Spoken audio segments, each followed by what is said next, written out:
Good evening, everyone, and welcome to another night of D&D with Bad Rolls, Good Times. Hello, hello, hello. I am your Dungeon Master, N. Roush1. Thank you all very, very much for being here. This is episode 16. Episode 16. Wow, that's 4 months. Yeah, it's and a lot more to go. 4 months and like 14 to go or something. This is gonna. Nick's looking at it and it's like we just completed chapter 1. He's like, "Oh god." Oh yeah, no, it'll. We leveled up once. Yep, it'll pick up the pace as we get along. All right. Actually, that's couldn't be further from the truth. It actually goes the complete opposite. The higher in levels you go. No. Right. For this campaign, it doesn't. Well, we'll see. We'll see what you guys decide to do. Who knows if we'll even get to any of the later stuff. We'll start watching Dungeon Dudes videos to figure out how to speedrun strats. That's what we're going to do. Yeah, I'm pretty sure it's actually it takes longer to level as you go on. I feel like the DM's lying to us. All right, let's introduce our players. First up, we have Akuma, the Tiefling Sorcerer. How's it going, everybody? Next up, we have Zymot, the Human Fighter. Hello, everyone. Below Zymot, we have the Queen Bee, the Force from the North, the Risk Taker, Giggy Stardust, Gigroth, the Goliath Barbarian. I'm munching on one of my native delicacies. Your ice cream, Giggy? My ice cream, yeah, Giggy's munching on a native delicacy. You're never getting away We from call the them name Giggy, ice you know cream that, right? I know. And Stop then, it. and then finally, last but certainly not least, we have Cyrus, the Elf Bard. Sipping that tea. All right, so This intro's going to take like 10 minutes eventually with like all of Gigroth's names he's going to have by the end of this. Oh yeah, it's like you're introducing like Daenerys Targaryen or any one of the Game of Thrones characters. It's just this big long list of every single, name and alias that he has. I like it that way too because the other 3 like party members don't have any subtitles or any names. It's just Gigroth. He's the only one that gets nicknames. Yeah, I guess Cyrus is a speaker sometimes. Man. Nah, we don't even address that. We only bring it up when it's convenient for us. In title only, not in duties. I just leave that to my second in command. That's what she's there for. Yeah. We gave her a raise, right? Probably. Oh, and Ronaldo's there now too, so like he's helping out. Oh yeah, I forgot he was with us. All right. Well, not with us, but he's part of our group now. Yeah. Oh yeah. He's back in Goodmead. He's with us in spirit. If you weren't so busy trying to feed bread to every random stray you came across, maybe you'd spend more attention with Ronaldo and oh gosh darn it, I just had it. All of us. Sebastian.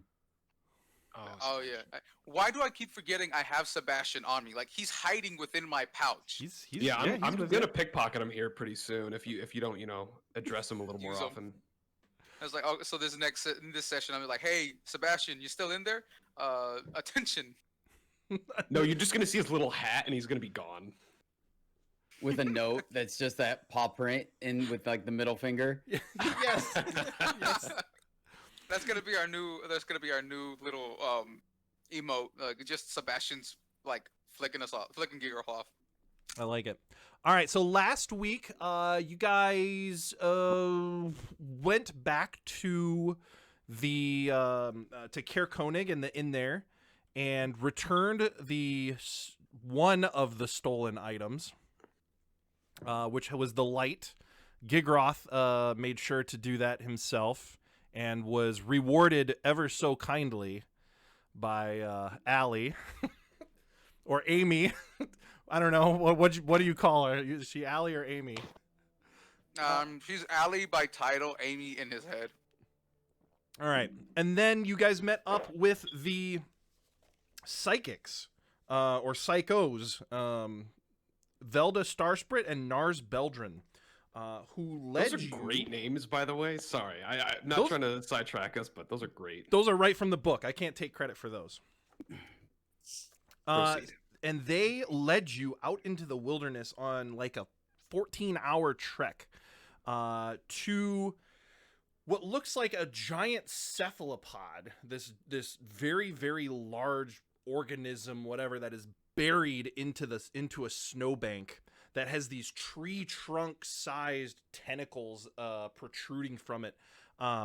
They're they're like wriggling ever so slightly. And you guys encountered a couple of carrion crawlers that were like digging in and through the snow. Like we're talking like dune sandworm style, where they like dove in and then emerge out, and they kept doing that. But you guys encountered them. You were able to defeat them, and you now find yourself standing in front of this thing, whatever it is. You'll probably have to investigate further to figure out exactly what's going on here. But the carrion crawlers are dead, and you guys are up. Whatever you would like to do here. Okay, last time, just quick side note, I didn't say it on stream, but I'm going to try and cast Mending on my twice shattered violin. Yep. To try and repair it.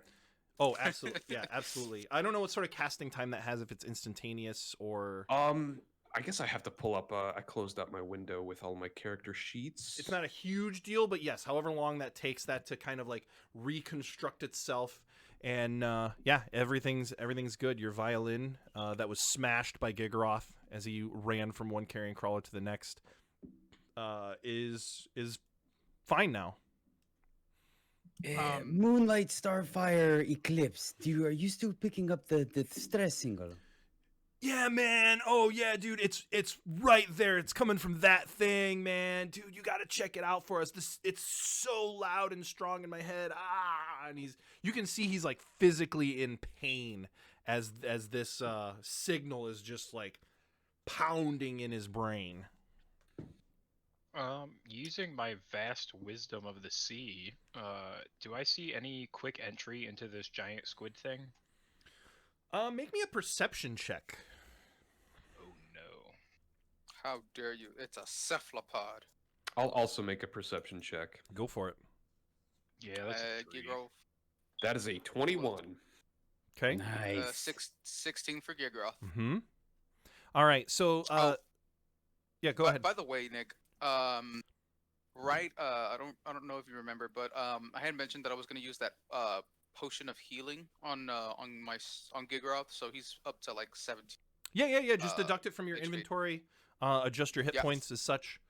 Remember, you still do have a level of exhaustion, so if you need to make checks, you do have disadvantage on them. You need to make ability checks. Cyrus, with your 21, you know, while this thing is mostly covered in snow, these giant tentacles are out, and as they're wriggling and writhing, you notice that there's like a mechanical nature to them, almost like a hybrid. Like fused organic material with mechanics. You can also see that as it slopes down, or as this thing kind of got embedded into the snowbank, you can see a flat surface where these tentacles are attached to, that has a light snow dusting on it, almost like the deck of a ship. Gentlemen, I think we just found us a boat. A boat? But we have a boat. Remember, we got the one for saving those sailors. Yeah, we really earned that one, but this one has tentacles on it, but yeah, so can we try and like maneuver? I'm going to try and maneuver my way towards like the deck that I see, but like going around the tentacles, trying to avoid their reach. Yeah. As you go around them, those tentacles don't move or make any sudden movements or jolts towards you. They just kind of like, they're writhing ever so slightly atop of the snow. Interesting. And as you get to the side, as you get to where this deck is like, you get a picture that this whole thing is kind of like, that this whole, I'll call it a vessel, is like big, long, football shaped, oblong. Okay. And the part that's sticking out is about a third of its width. And it would be about 30 feet from where the tentacles are connected to to where it stops and is embedded into the snow. And as you get closer, you can see that mounted to this deck is a ballista covered in ice. And then Ballista. yeah, like a machine gun turret harpoon thing gun mounted to this deck. And then there is this, you can tell it's like a dome shape that's buried into the snow. And then on this same level of this deck, there is like what would be the size of double doors, but it's like this fleshy purple organic material that kind of like swirls into there's no better way to put this. It looks like a butthole.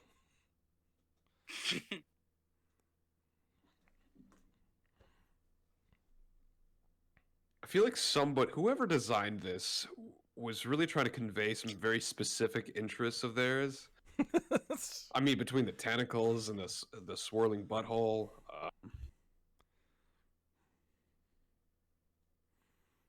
All right, let's die. The butthole, are we? Well, shall we approach it then? Yeah, let's just die for the butthole then. Did it Do you just get off? Oh yeah, I'm going straight in that thing. Okay. So how do you want to do this? Are you going to try and like pry this thing open? Are you going like what do you want to do here? try spitting on it? That's a good starting point. I'm gonna Gigrout's gonna like make this big old like ball of snow, and Mhm. he's just gonna throw it at it to see if maybe by like the slight sense of touch will like open it up. Okay.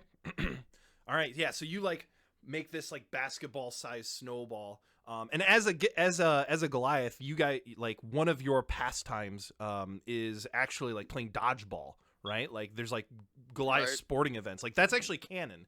That's part of like Goliath's history. So you make this giant snowball basketball sized thing and you hurl it at this sphincter and it explodes on it, and you can see that it like it reacts to it. It doesn't open up, but it like writhes and wiggles a little bit.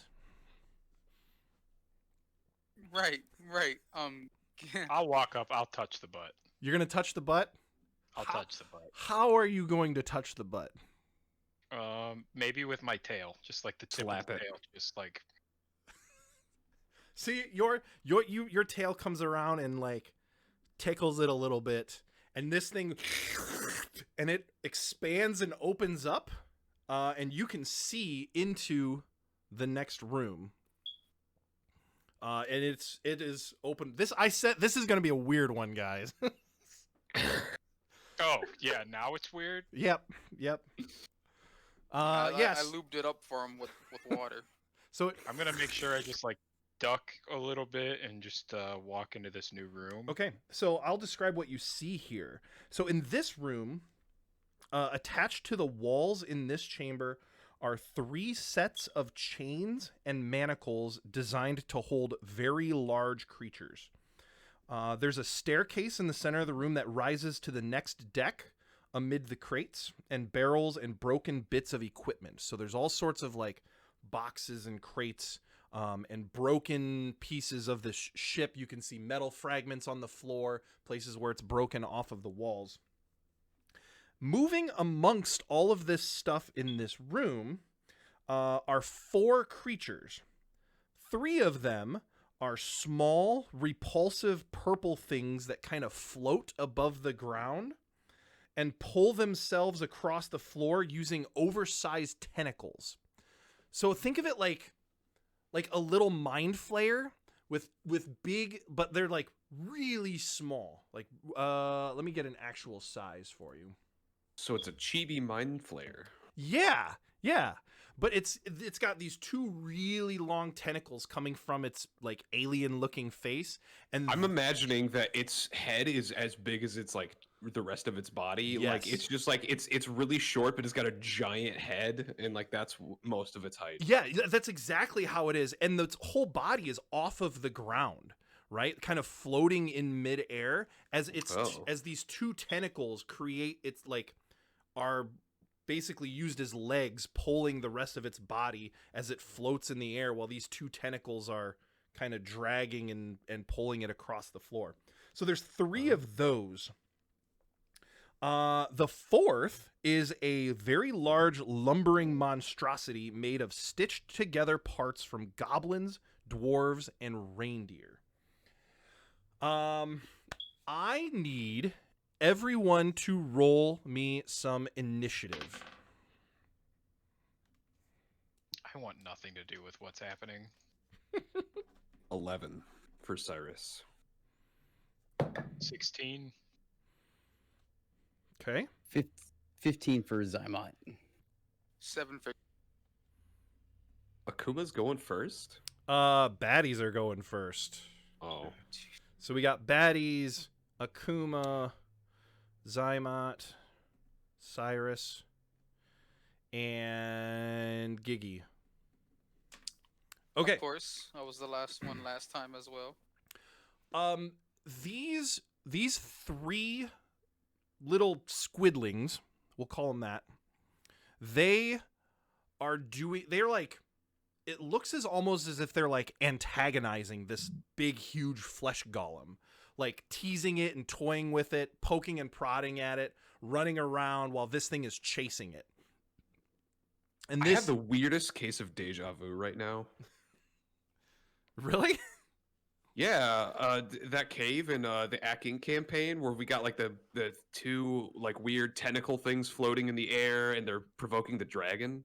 Oh yeah. Yeah. It's very kind of a similar situation where these three squidlings you get they're not like communicating verbally, but you get an image in your brain. All four of you do. Like telepathically inserted into your brain of playfulness. And these three things continue to like poke and prod, and they like these little like giggly squeals come from them as they play with this flesh golem. And this flesh golem takes a huge swing at one of them and misses. Akuma, could you do your comprehend languages thing? So it is Does that allow you to speak to them? Akuma's turn. It doesn't let me speak it. Just lets me understand like what I hear.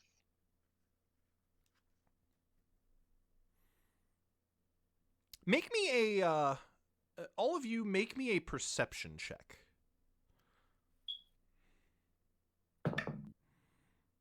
$17. Gigroth with 14. the 4. 21.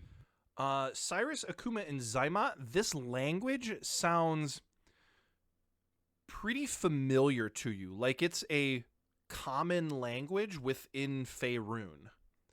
Zymot, you recognize it as Gnomish. Like a sort of Gnomish hybrid language.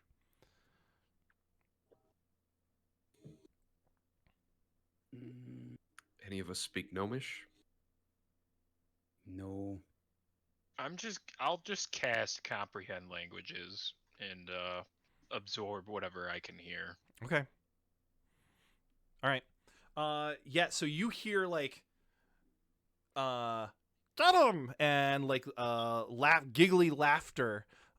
These squidlings aren't exactly the most intelligent, so their communication is like one word phrases that mostly portray an emotion. And like very, very basic actions or very basic commands. What else would you get it now? You get a move action as well. You get a move too. I'm just gonna like anxiously like walk back to the door as I'm like having kind of like flashbacks of interdimensional travel. Okay. So you're gonna come outside of the door, like No, back not onto the deck. outside, just like back up against the anus. Okay. Zyma, your turn. Tomax is going to place his glaive on its sheath behind him, and he's going to walk forward, and I'm going to project peace and helpfulness mentally, whatever that means to Zymot. Okay. So And then he's gonna walk towards the squidlings, but at an angle where the squidlings can see Tomax, but he's behind the flesh golem. Like the Okay. flesh golem's blind side. okay. And so he's gonna like try and approach in a non-threatening way. Yeah, like glaive behind him, hands up, kind of pleading, kind of palms up towards the sky thing. Mm-hmm. Okay. And attempt the best I non-psychically can, my non-psychically trained brain can do, Okay. projecting assistance or helpfulness, and obviously like non-violence. Make me a.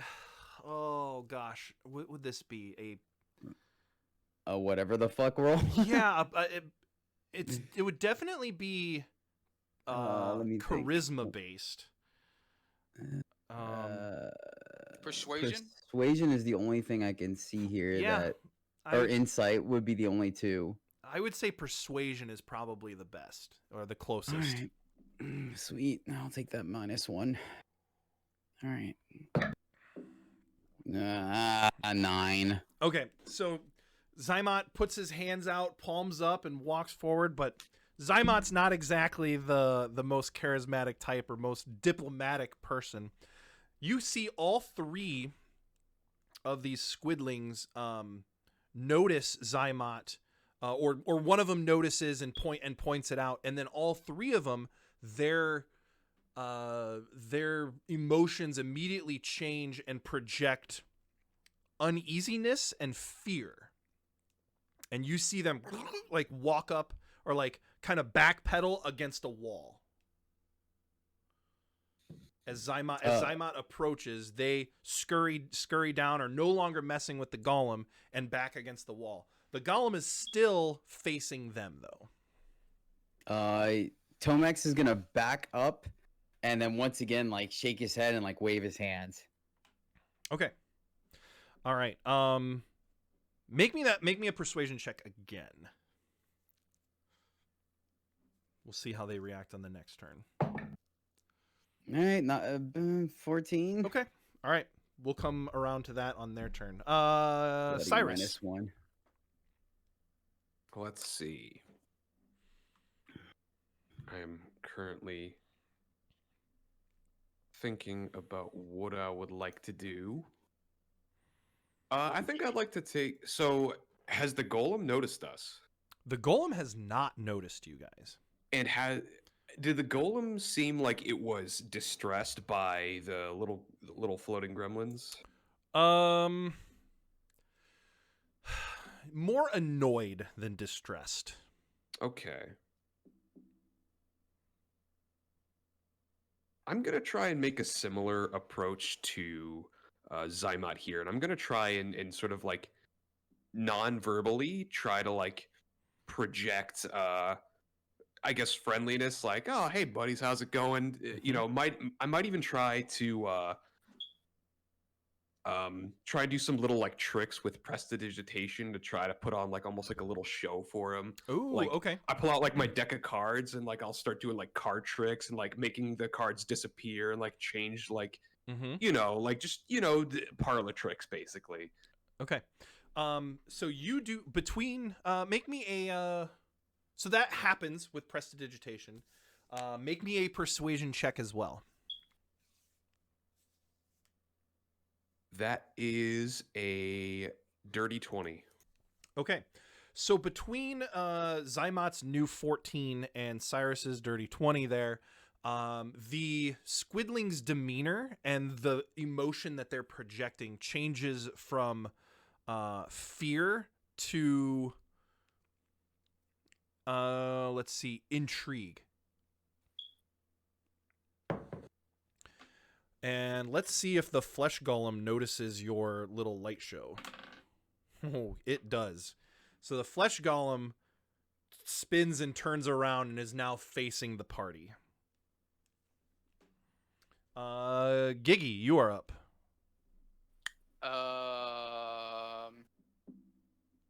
How is the golem perceiving?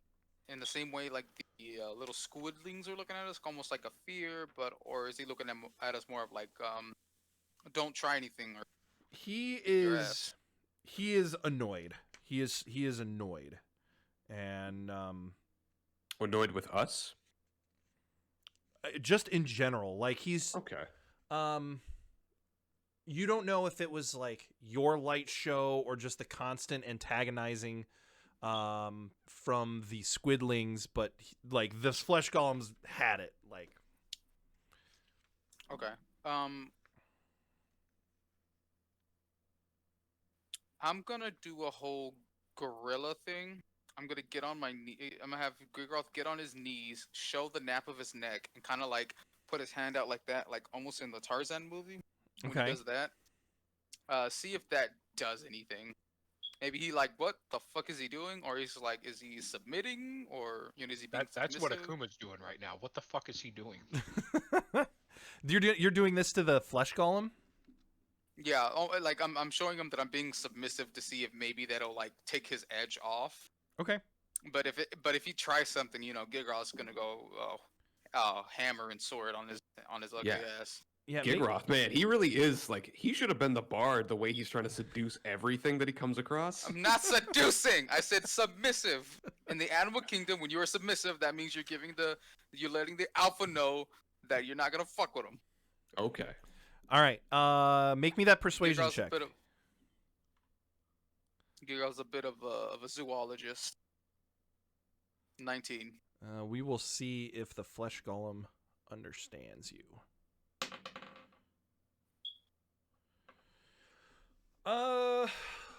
19's a pretty good roll.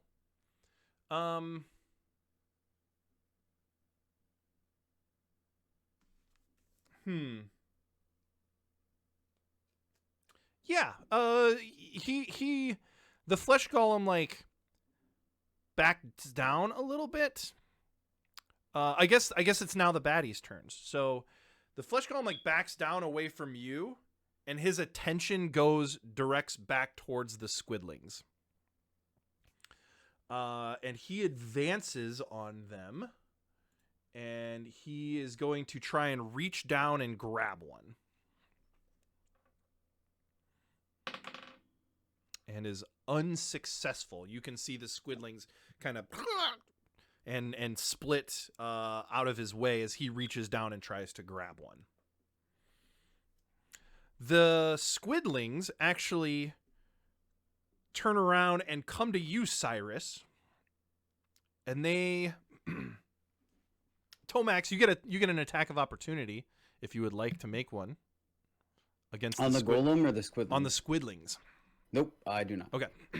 Squidlings come up to you, Cyrus, and you can see them like hide behind your leg. Some of them, like one of them wraps its tentacle around your leg. And yeah, so you have 3 little mind flayer squidlings hiding behind you. Oh, easy there, little monkey. Akuma, you're up. Oh. In the golem thing hasn't talked yet or spoke. No, it's let out like some grunts and stuff as it's tried to grab the squidlings and as it tried to throw a punch at one of them. You mean he's not quoting Shakespeare? No, he's not reading off some soliloquy. I want to attack it, but I don't want to scare the squids. I wanna. Oh, sorry, this is not my turn yet. I was gonna say I want to see if I can try to communicate. Once. I'm just gonna try to Ray of Frost it. Ray of Frost, the golem. Yeah. Okay, 17. a 17 definitely hits. 6 cold damage, and its movement speed is reduced by 10 feet. Okay.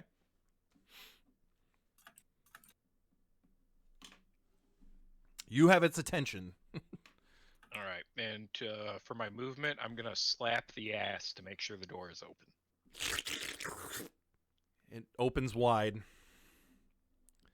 You have a big gaping doorway behind you. Isn't it always? Zymot. I'm going to position Tomax behind the flesh golem, Okay. and if it tries to attack us, then he will. So can he hold his action Yeah. If you want to and hold then your also action. get the opportunity attack in the same round, or no? Well, the bad guys have already gone this round, so you likely will not get an opportunity attack because the thing won't have a movement until after. Got you. Okay, then yeah, I'm gonna move Tomax behind the flesh golem, Mm-hmm. and then just hold my action. If the flesh golem tries to attack the party, he will hamstring him. Okay. All right. Cyrus, And you're. Oh, then- sorry. Go ahead. My bad. And then Zymot will take a knee next to Cyrus Mhm. in front of one of the squidlings. Okay. And like give it the thumbs up. All right. You see, like they have like these really big bulbous black eyes on their like purple alien face. You can see one of their they have little arms, and he gives a thumbs up as well to you. I'll look at Cyrus and be like, I can't tell if he's giving me the thumbs up or if he's flipping me the bird. Cyrus, it is your turn. It could be both. So after the ray of frost on the golem, does it seem like it's pretty aggroed It now? is. Like It is it's agitated. Yes. okay. Well, agitated, I wouldn't say is necessarily aggressive. But, Agitation, aggression. What the heck? I'm gonna cast a second level shatter on the golem. Ooh. Okay. So that is a Constitution saving throw, which I imagine he's actually pretty good at. He's got a lot of con. But I rolled a 4, so that's an 8. I am extremely lucky today. Okay, let's roll some damage dice. Well, I did not roll so well on my damage dice. I rolled a 3, a 1, and a 2 on d8s, so he takes 6 thunder damage. Thunder damage, you say? Okay, that's different. I mean, lightning damage. Whatever. Sorry, whichever what was one's that? better. Yeah. All right. Yep, he takes that damage. And then what else? What is Shatter's other effect? It has an effect where, I guess, a non-magical object that isn't being worn or carried also takes the damage if it's in the spell's area. I think that's it. I don't Okay. know if it does anything else. So there are these crates and barrels and stuff in this room as well. You see, Oh. as you cast your shatter that damages this flesh golem, some of those crates and barrels explode, and bits of debris and wood go flying everywhere. And you can see some items and things fly out of these crates as well. Did I just destroy our loot? Some of them appear to be broken, different shards, and some of them are intact. There's a couple that are intact. You don't know what they are. You'll have to, inspect them and see what they are later. But yes, these crates explode and stuff goes flying everywhere. Anything else on your turn? I think I'll pass. Okay, Giggy.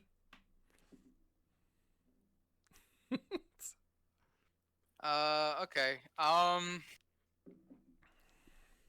As a free action, I'll try not so close that he can hit me, but kind of close to where like he's focused on me. Just like I'll just gonna be like, like to like chill out, calm down. Okay. Make me that persuasion check with disadvantage. disadvantage. Mm-hmm. So first one's 17. Wow. 17 and an 18. So 17. Okay. Let's see how this does against that. That's a 20. So he is not receptive of your message you are trying to send through. Okay. W- does that count as a free action or is like that's an action? Because it's a check, it's an action, but I'll give you your full turn. We can say that was just like talking speech, Okay. which is free to do. Okay.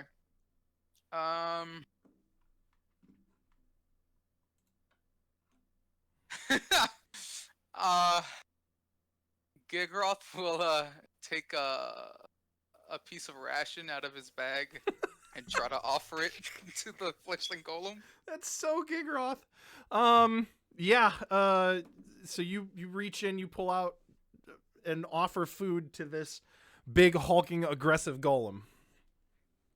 Yeah. Okay. Is he? How does that do anything? Nope. Oh. Nope. he looks at it. I'm looks on back up at keto. you. I can't eat that loaf of bread. Yeah. This golem does not receive your offering very well. Gotcha. Anything else? Is it Okay, so each square is a foot. You said we're on the battle deck or the cargo deck?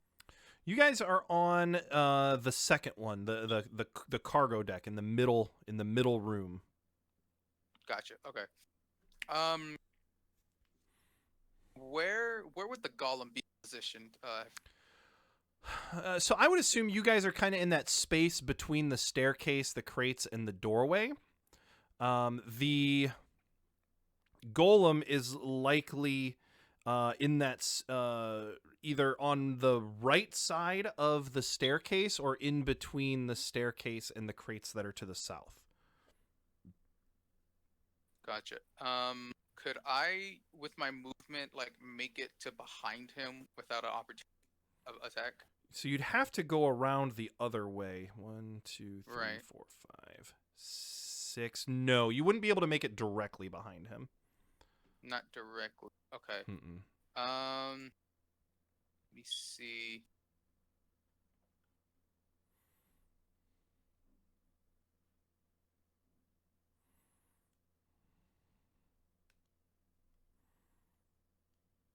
You're muted, I think.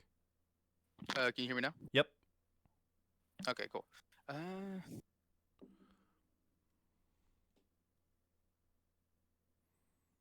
Okay.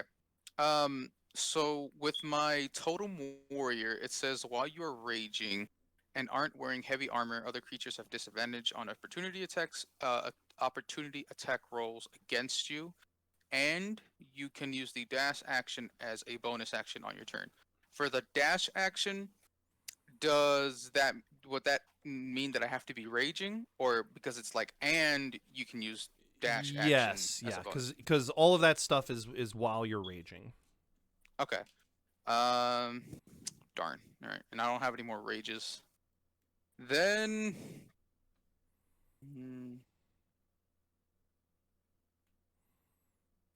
Should I take my chances? No, not Okay. taking any chance. Yeah, I'm just gonna like run around to the other side as far as I can, Okay. and then try to get behind them. All right. We're now at the end of the order. Zymot, do you want to insert yourself or Tomax? Yeah, Tomax is gonna attempt to slice. So flesh golems are kind of zombie-ish, right? Like Frankenstein-ish. Yeah, they're like patchworked together, different pieces of flesh. This one happens to be parts of goblins, dwarves, and reindeer. Okay. He's going to intentionally try to lop off a leg. Okay. Make me that attack roll. Does Akuma feel like some kind of like kindred like connection with the golem because of the reindeer antlers? No, this thing's like freaking me out right now, and it needs to die. Oh, okay. 15. 15 is a hit.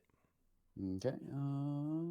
Guys, I try to whisper, but not at all secretly. Guys, I think Akuma's really self-conscious about the antlers. He's trying to kill everything else that has them. There can be only one. He's like That's what I Highlander. But what about the deer population? 9 points of slashing damage, Okay. and how far away is the golem? Still within my range? Yes. Okay. Yep. Then he's just gonna stay behind him All right. and hopefully trigger an opportunity attack if he tries to move away. Okay. At that moment, we're now at the top of the order. You can see, you can all see a figure. It looks like a miniature mind flayer, that's gnome-sized, come down the steps, and he starts yelling and screaming in this like half gnomish, half gooey speak. Akuma, how long does your comprehend languages thing last? 1 hour. 1 hour. Okay. You understand him as saying, "What's all the racket down here?"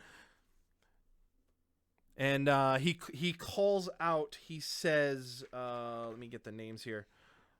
Rin, Wix, Zuglard, stop antagonizing the golem. And as he turns the corner and around the steps and sees all of you, he stops, freezes. He reaches into he's got this like black cloak with this like super high collar. He's got the typical mind flayer, like squid face. And he kind of floats down. He stops as he sees all of you. The flesh golem stops. This thing pulls out. How do I describe this to you all? Because I don't know if this is something any of you have seen. He's packing heat. Yes, exactly. He pulls out this. It looks like a wand. Yeah. It's a wand that's in like an L shape that has like a trigger on it, and he pulls it out of his cloak and he's holding it towards all of you, and he starts saying, "Who are Akuma? You understand it as, who are you? What are you doing here? Identify yourself." He wants to know who we are. The Since squidlings, Guys, we don't have a group name. That hadn't crossed my mind until now.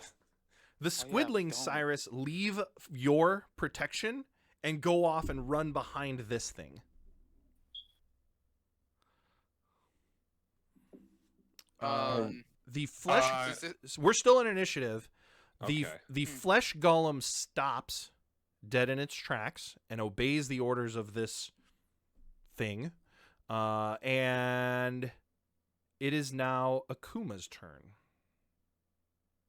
I am Akuma. These are the tinfoil hat people that said they were called here. I don't know if you can understand me, but I can understand you. We're just trying to help them and help you with this distress signal.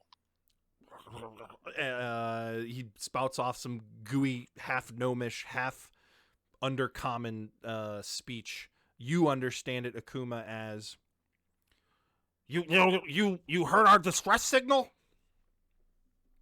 Those two did. And so you like step aside and there's like the butthole wide open and they kind of like standing out on the deck, wave a little bit. "Hey man, how's it going, dude?" And you can see him lower his gun ever so slightly. What's a gun? His wand, excuse me. Anything else you would like to do on your turn, Akuma?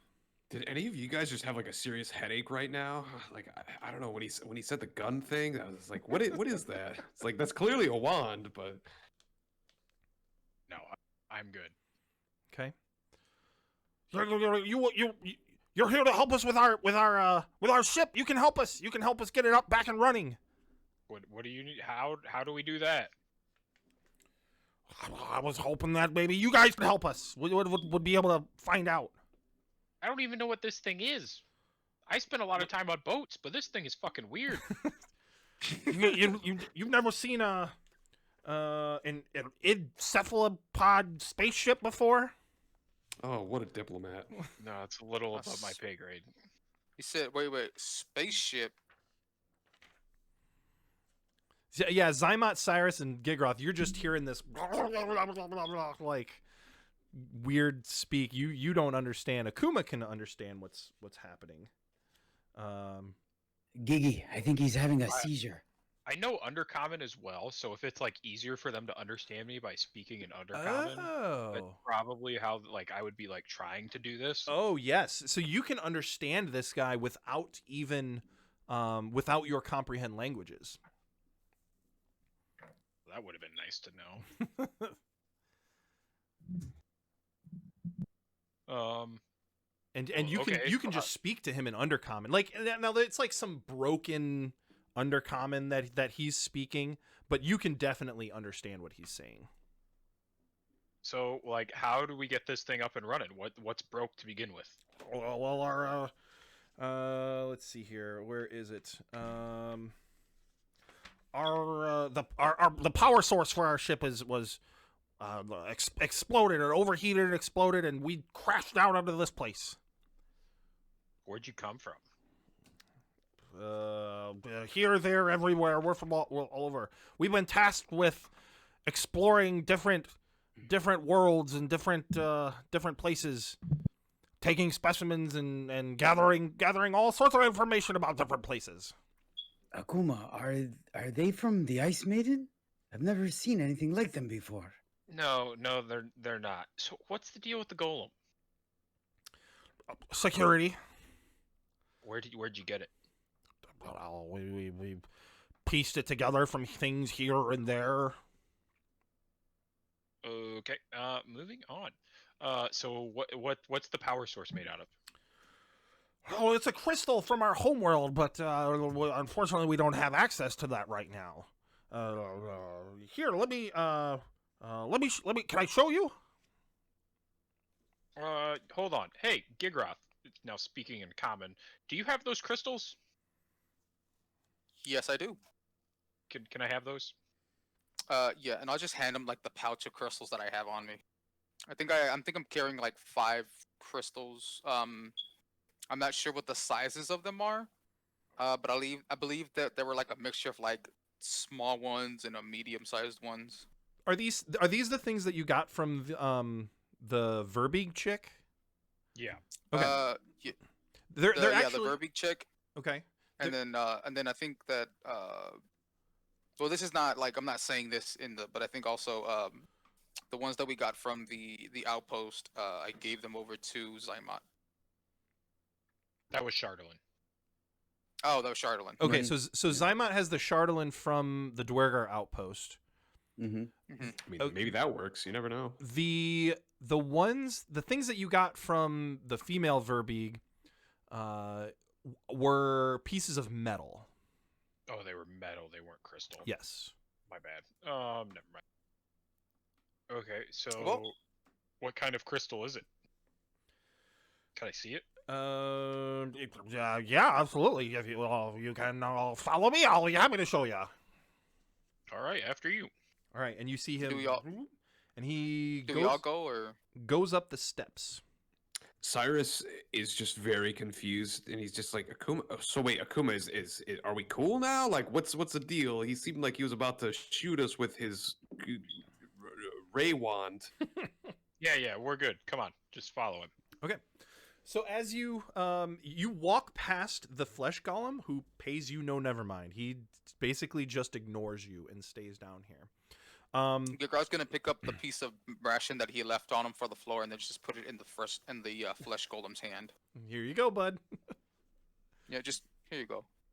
And all of you, as you walk by him, you can see on the other side of this room are 4 smaller doorways that are these buttholes, the sphincter butthole doorways, leading into 4 other smaller rooms at the opposite side that you came in. Are all of you Yes. going to go upstairs and follow Akuma and this gnome mind flayer? Yes. Yeah. Cyrus is gonna slip off to one of the other doors Okay. All right. So against his better judgment. All right. So the 4 of you disappear upstairs. Cyrus, you stay back. You are now in front of these 4 doorways, and it's kind of like a semicircle around you. What would you like to do? We'll do you So, first. do they all look exactly the same, or do any of them look distinct? No, they all look exactly the same. They all look exactly like the door that you came into the ship on. Just smaller versions of them. Okay. Like smaller Not even a doorways. distinguishing hemorrhoid. Okay. So from the left, I'm gonna take the second door. From the left, you're going to take the second door. Okay. What are you going to do to it? What are you going to do to the I'm sphinx? gonna slap the butt. You slap it. Yeah, It open it up. It opens up, and what you see is a 5-foot diameter crimson semi-translucent crystal sphere with a low stand. With a low stand. So like it's on a pedestal or a stand, and then there's this big 5-foot diameter red spherical crystal sitting on top of it. Is the crystal like glowing, or what does it look like? It is not glowing, Okay. but it is semi-transparent. Can I do like a check to see if I see any kind of like traps or any kind of alarm system here? Mm-hmm. Like an investigation or perception? Either one would work. That is oh man. 7. A 7, you don't notice anything spectacular about them.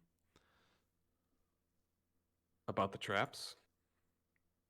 About whatever this thing is in front of you. You don't notice anything.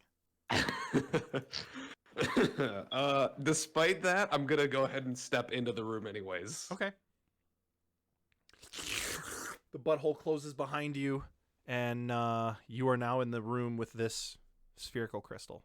And the room is completely empty otherwise. Correct. Yeah, these rooms are only maybe 10 by 10 at the biggest.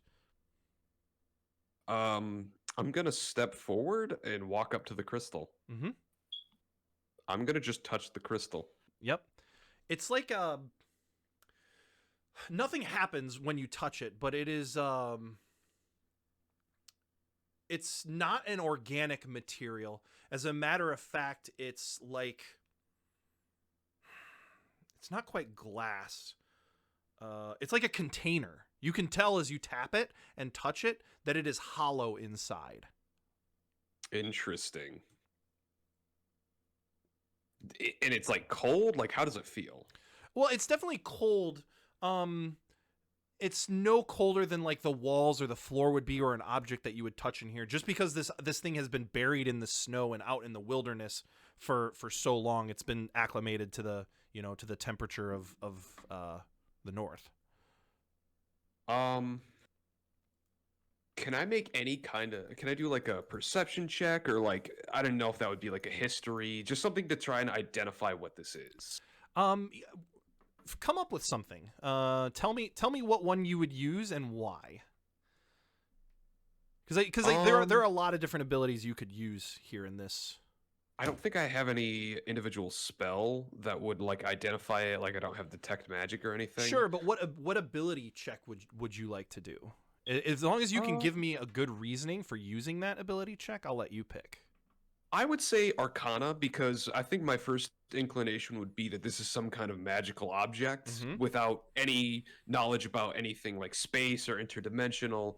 I think that would be Cyrus's first inkling, is like, does this have any magical properties? What arcane school is it from? Yada yada. Sure, yeah. Go ahead and make me that Arcana check. Fuck me today. That's a 5. Yeah, you don't know shit. Okay. Can I pick it up? Can you pick up this sphere? Yeah. How big is it? You can try. It's 5 feet in diameter. Oh, the sphere is. Yeah. Okay. Okay. I did not realize that. Yeah, I'll try and pick it up. All right. It is bolted down. You cannot move it. Okay. On that note, you could probably go ahead and switch to the other guys. Okay. I've messed around here enough. All right. So the rest of you go upstairs onto another part of the ship. This is also, there's a ceiling above you, and then a ceiling below, but you can tell that there's no wall that would lead out into the wilderness. But it is covered up by snow. So there's like a wall of snow in front of you that would lead out into Icewind Dale.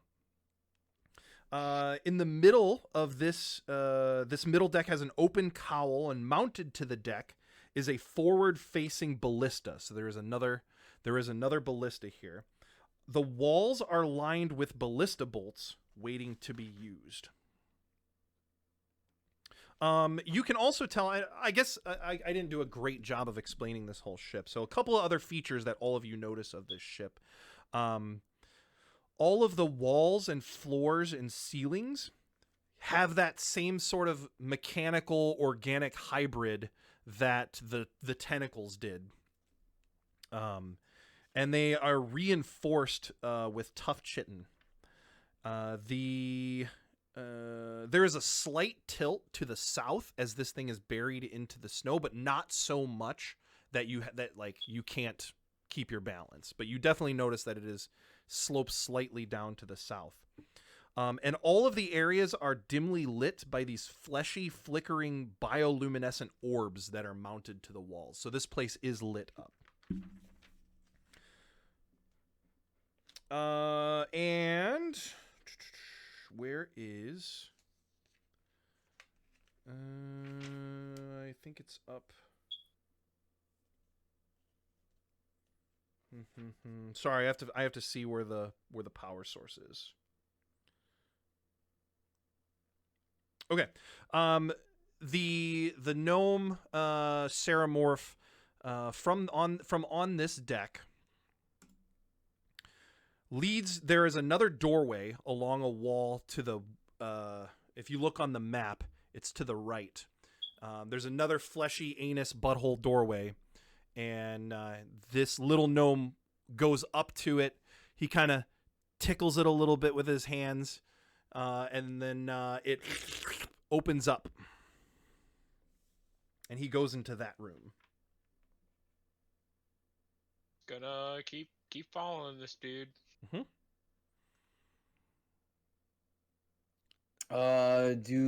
Is there anything special about the ballista bolts? Like, should I consider taking one as a modified javelin? You could, yeah, I would be okay with that. There's nothing. Well, make me a Perception. yeah. Hey, 22. So you can definitely tell that these ballista bolts are for both of the ballistas that are on this ship. The one currently near you and the one below the one below deck. You notice over by the ballista there are all sorts of knobs and levers. That's like a gunner's station, right? Like I imagine it's like the little area of the Millennium Falcon, where like Luke is sitting in there, in Star Wars. Oh, okay, gotcha. Like a turret. I saw that play. seat. Yeah, gosh dang it, I saw that play. Yeah, exactly like that. So there's all these buttons and levers that control this thing. You also notice that there is it's like a plaque that has things written on it, but you definitely cannot read it. It's in a series of dots and dashes. It's not Morse code. It's not like Morse code, but it's something similar to that. You know that you could use these ballista bolts as a makeshift javelin, but you don't notice anything magical about them with that perception check. Okay. I'll just go ahead and follow Akuma. Okay, Giggy, what would you like to do? I'm just following. Okay. I'm just like, what in the fuck is all of this? Oh, this. I only know trees, grass, and dirt. I don't know anything what else is going on. And snow, my friend. So you guys, Especially slow. you guys enter in the next butthole, and you can see in this room there are crystals that protrude from the chitinous ceiling of this oddly shaped room. Some of the crystals are lit, and others are flickering or burned out. There are plates of chitin that have been pried loose from the walls in places, exposing cavities filled with tangled masses of black tubes. Scattered across the floor are unusual looking tools.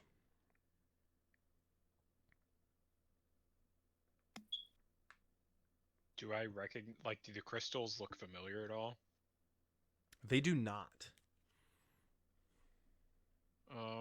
And if I cast detect magic on it, can I learn anything from that?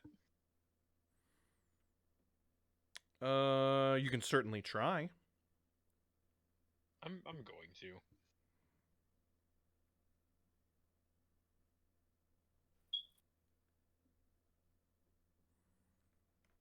Okay, so yeah, you cast detect magic.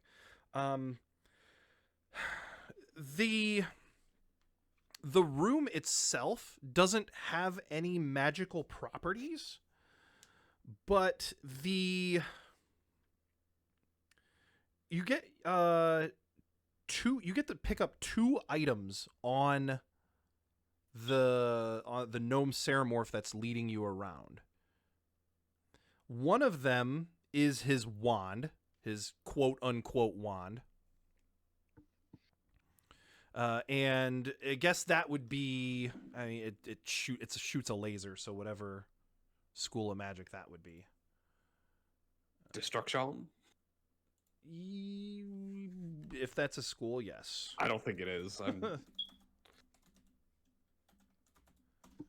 right, then he's got something else on him. He has something else on him that would be, I think, divination.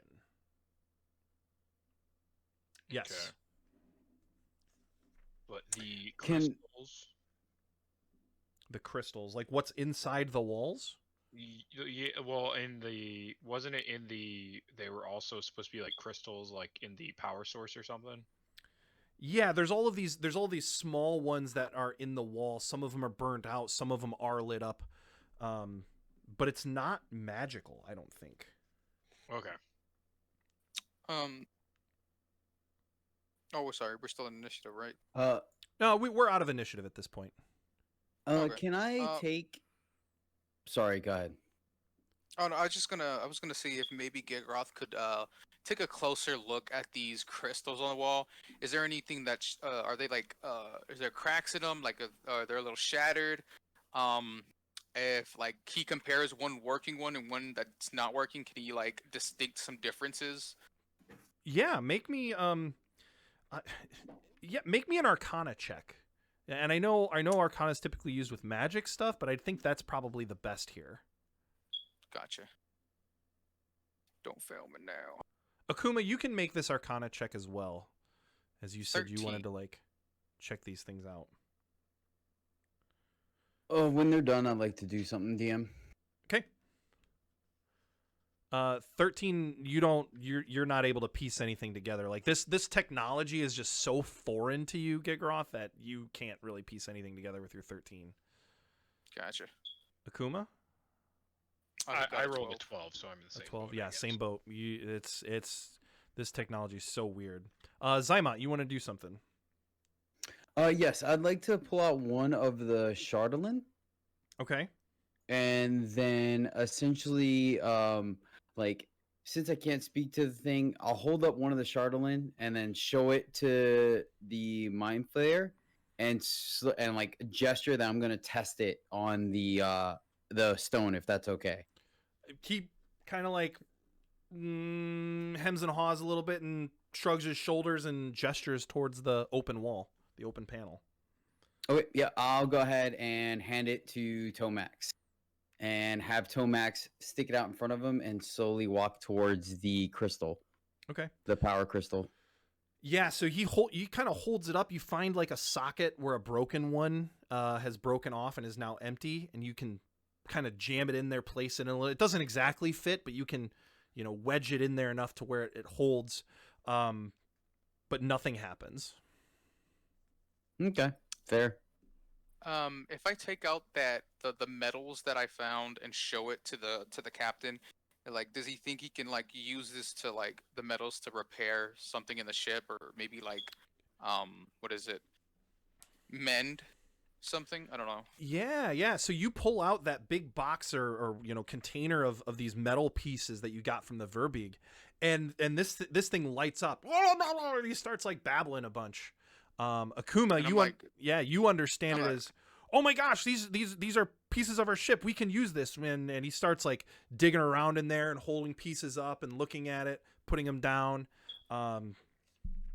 He's very excited that he can take these pieces and fix something together or utilize them. Right, and I just hand him the whole box, like, here you go, dale la madre, güey. And he says, do you have any more of this stuff? No, I was but like, we could Akuma, what did he probably say? find it. We could probably find more for a cost. I mean, this is great. If you could give us more of this stuff, or better yet, a crystal that could power our ship would be absolutely amazing. You could take whatever you want from us here. Whatever you want, you can have it. Just help us get our ship going. All right, can I borrow a working crystal? Unfortunately, we don't have one, but it's a crystal called in this world called a psi crystal, and he produces one of those magical items that was on him, Akuma. It's a little metal black box the size of a soap bar, and he motions you and shows you how to use it. There's like buttons and switches on it, and as he flicks a switch, it emits an audible clicking noise when a psi crystal is within 5 miles of it. He explains that to you. It's like a detector. A psi crystal detector. He says, if you can find a psi crystal, that should be enough to get our ship up and running. But these parts are great here. We could repair this ship, and you bring back a psi crystal, and everything will be hunky dory. I asked Akuma, what did he just say? So, what is where would we find a psi crystal? Like, where are those normally found on your world? Let me get to that part of my book. He explains that a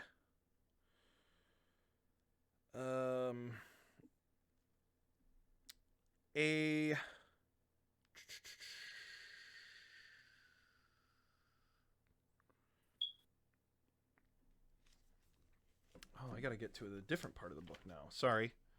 I should have been prepared for this. Can we assume that he turned off the what is it? The distress beacon. The distress Yeah, the beacon? He distress has beacon. not yet. Not yet. Okay. I'm just like He's still very once we- distressed. Yeah. Yeah, the distress beacon is still going. Okay, so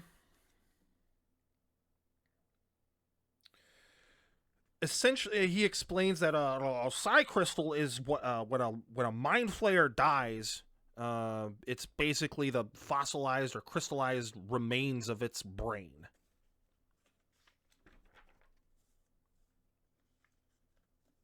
And anyone who touches it gets psychic tendencies. Wait, is that what the Or two you know. the two touched?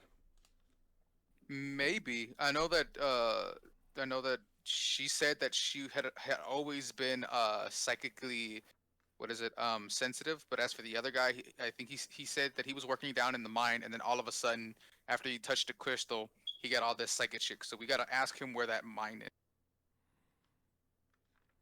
The gnome, after explaining this stuff to you, he walks through another sphincter, and in this room, it contains a 5-foot diameter sphere of shiny black metal with small, transparent hexagonal windows. Sharp metal tines resembling grasping claws protrude from the nearby walls and ceiling, stretching towards the sphere but stopping just short of it. Along the walls are low-mounted control stations studded with knobs and dials. This was the power source. It's disconnected and not functional. It's the charred remains of a crystal that could propel this thing through air and across space, but the crystal cracked and imploded upon the crash. If you could find this Asai crystal and bring it back, we could hook this up and we'd be on our way. Is the cracks is the crack so severe that it can't be fixed through mending? Correct. Yeah, this thing Okay. cannot be fixed. Just completely new one. Simply. Gotcha. Yep. Yeah, go ahead.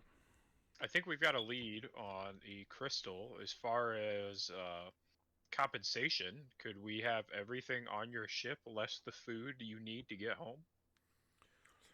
Well, yeah, we've got some things that you can use. Back down on the cargo deck, we've got some laser pistols here, and he produces his wand and says, "We've got some of these that you could have.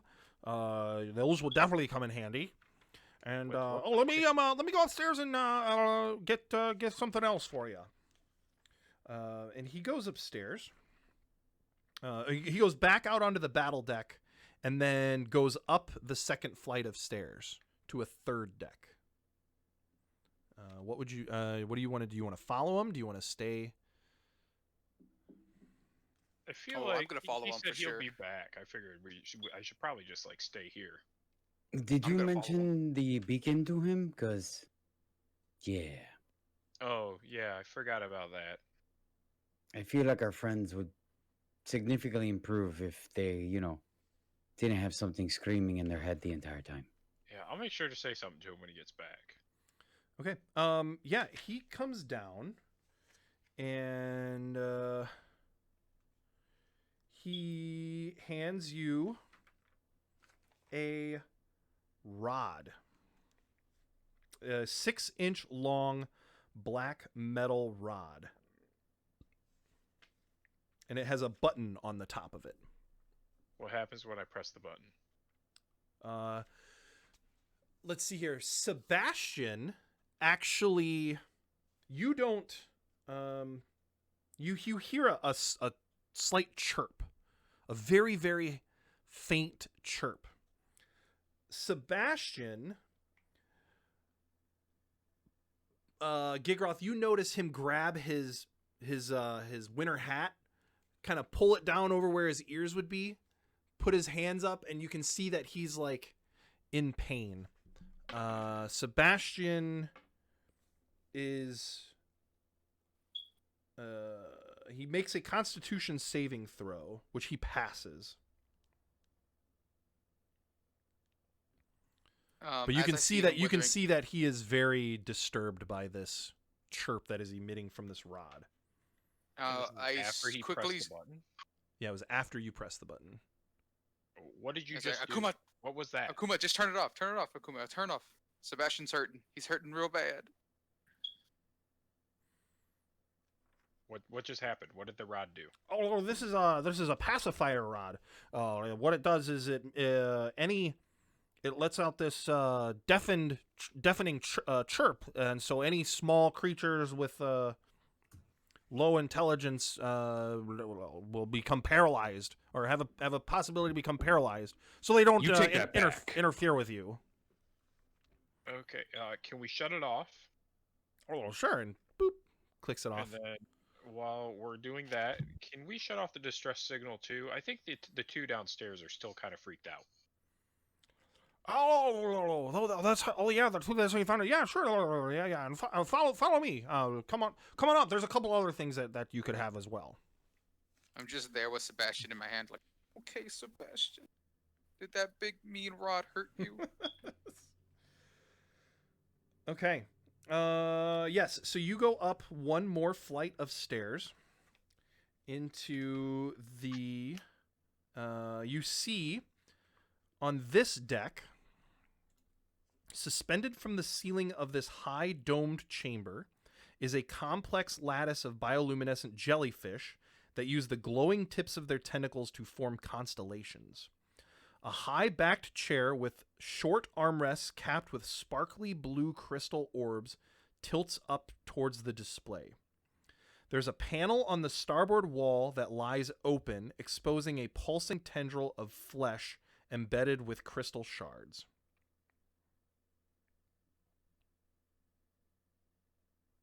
So it's kind of like the command station, the command chair that you would sit in to drive this vessel. Tell you what, you guys sure do have style. Yeah. Well, thank you very much.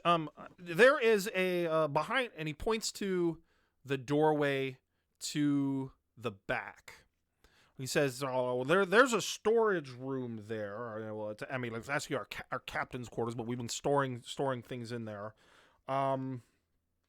There's a couple of items in there that if you can find them, but our system has been malfunctioning. Anyone who goes in that room gets blasted with the defense mechanism. There's a couple of things in there. You're welcome to them and your quest for our crystal, but you're gonna have to go in there yourself to get them." Hey, Gigroth, the dude said he's got some like cool things stored in the back room over there. Can you go get them for me? I can't metagame this. And he's like, really? Nope, you Fuck sure yeah. can't. He said we can have whatever's in there. All right, cool. I'll go check it out. All I fucking right. hate you, Akuma. All right. Check so it out so with much. Gigroth. there's a butthole you got to go through to go in this room. I'll just tickle it a little bit. Yep, you give it a little tickle and opens up. And this chamber is full of clutter. There's a lot of it's piled atop a table with 1 foot high legs. Behind the table is a 5-foot diameter crystal sphere mounted atop a low stand. Cyrus, you recognize that. It's the same thing that was down below in the one room that you saw. Oh, sweet. Oh, so Cyrus I'm is in back here up with the me? group now? Sorry, I He's in the assumed room you with me? were. No, I just assumed it was a really long time, like while I was still like down in the rooms, just kind of like rooting around. But that's fine. Yeah, we can just say I came back up. I misheard that. I'm sorry, dude. I thought you said after you checked this thing out, you came back to the group. That's my. I was gonna check the other rooms, but that's fine. Yeah, we'll just say this, and yeah. So I recognize it as the red orb. I'll ask Akuma. Hey, Akuma, ask him what that thing is. That red orb. Yeah, while Gigroth's like standing in the doorway, like starting to walk in the room, I'm gonna turn to the guy and be like, "So what's that thing?" Oh, that's a cryostasis chamber. We can freeze ourselves in transportation. Oh, that's pretty cool. Transportation. Yep, there are yes. There are 5 strange glowing gizmos that are attached to the walls 7 feet above the floor. These devices look like the tips of metal wands held in pincer claws. Gigroth, you walk into the room. First off, I need you to make me a dexterity saving throw. Keep in mind you have disadvantage. Well, okay, the lowest I could get is a 15. Aw, come on! 21. So what was the number? The lowest one I got was a 15. A 15. All right. These gizmo beams light up and shoot you with radiant damage. You take 7 points of radiant damage.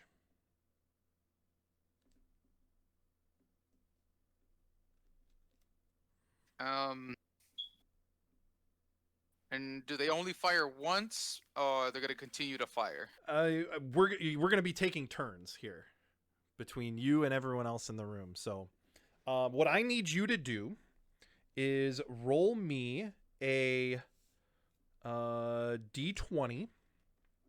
Okay. And this is just going to be a normal d20 because you don't really know what you're looking for.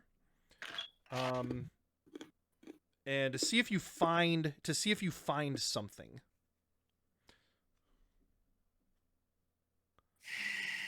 You don't have disadvantage on this. I wish I did. Nat 1. A natural 1. Okay. So as you're like rooting around this stuff, you like knock a couple of things off the table. They collide and break, and a big electrical discharge shoots as these things collide and break, and you take 2 points of lightning damage. Okay.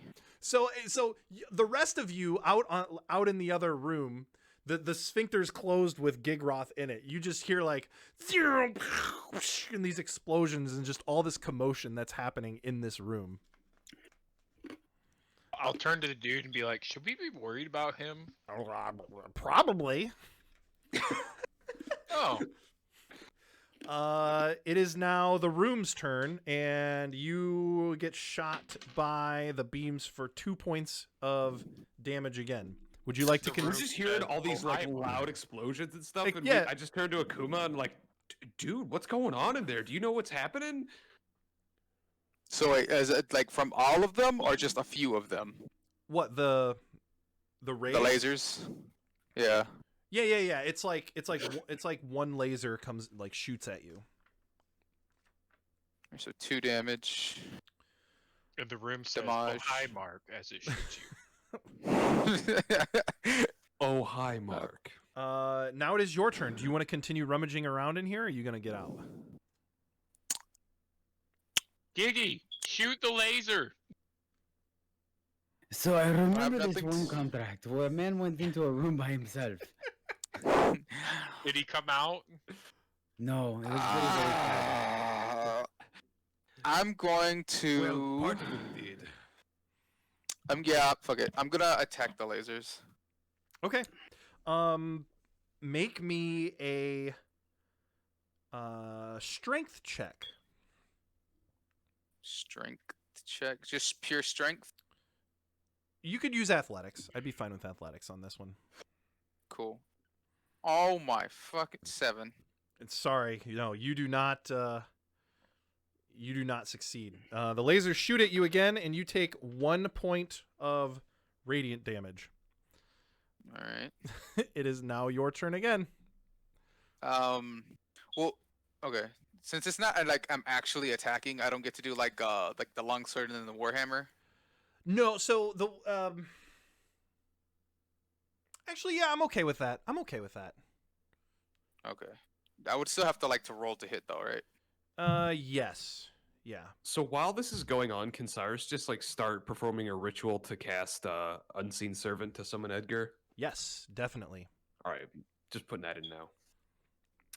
And I'm gonna walk up to the mind flayer and hold out my glaive sideways and be like, "Have you seen anything like this in your world that could potentially make improvements? Maybe."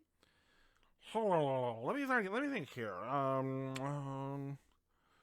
Possibly. He said Akuma, maybe. what did he say? He's maybe. Oh, excellent. All right. As the Gigal's just dying in there, y'all figuring out ways to improve yourselves. So, Gigroth, we're gonna retcon your turn. Make your 2 attacks against the walls here. Yeah. So I got a 22 with my longsword, 24 with the warhammer. Okay, both of them hit. I'm pretty sure you do at least 3 damage. Yeah. The minimum I can do is 3 Okay, or 4 actually. 4 Alright, so damage. is even the min minimum I damage, can do. 2 of these gizmos on the wall shatter. There are still 3 of them left. Okay. That was your last turn. It is now your turn again.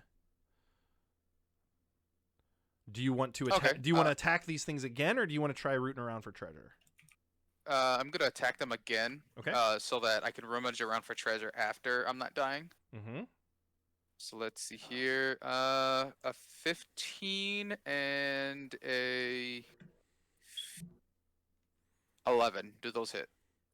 Neither of them do. They're mounted guns on the wall. How do those not hit? You take another 1 radiant damage. Damn it. They're like sliding guns, like sliding turrets, and it's like you attack it and it just slides to the side and dodges. So, It's like, the, what is it's- this? It's the training beacon from Star Wars. yeah, exactly. That's awesome. I was Okay. just thinking of like that one gif of like it's like Alderaan shot first, and it's like they shoot the laser and the Death Star just moves out of the way before it fires back at him. You guys keep talking about this play. I really got to get out of Luskin more. I've never seen any of these. Oh, dude, Oh, it's a man. classic. But they tried to reboot it recently. It wasn't very good.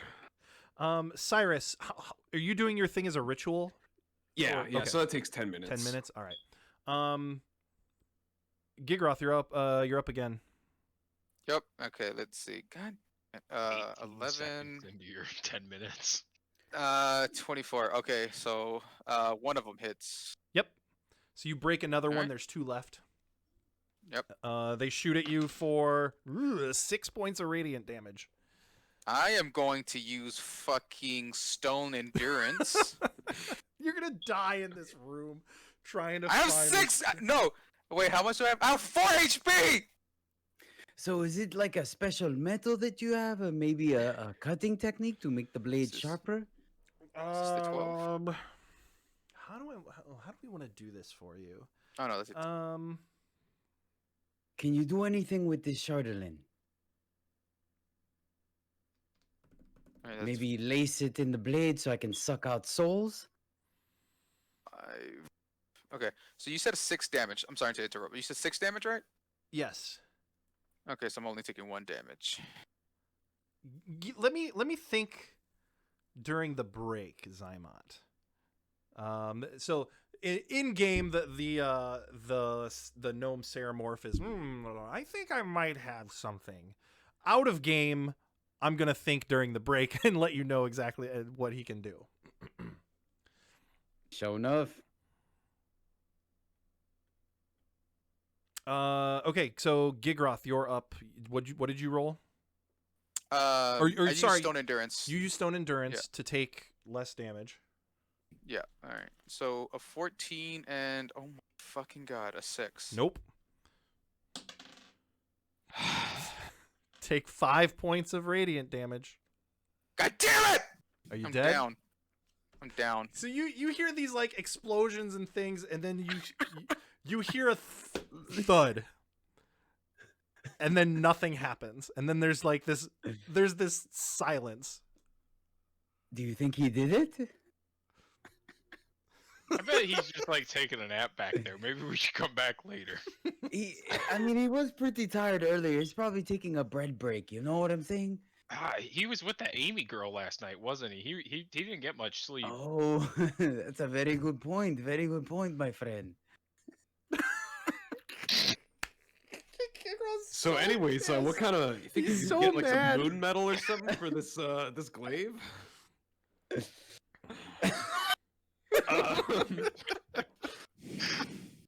I think at this point, Cyrus is gonna like, I think I lent him some gold. I should probably go check on him, make sure I can get that back. I'm Oh, gonna go yeah. knock on the door. Make sure Sebastian is okay. Oh gosh. So Cyrus, you go up and you knock on the sphincter. It opens up. Sebastian scurries out of the room as fast as he can. And you see Gigroth lying unconscious on the floor. How far, like footage-wise, is he? So this room is only, well, let's see. This room is like 15 feet across, like looking into it. You can see 15 feet in front of you. There's a 5-foot space, then a desk and all of this crap, and then the crystal. It's a semicircle that's like 25 or to 30 feet in diameter, but it's like a half circle. Gigroth is laying on the ground right in front of the desk, like right when you walk in. Okay, I'm pulling up the map here. So maybe 10 feet For what? for from the doorway to Gigroth.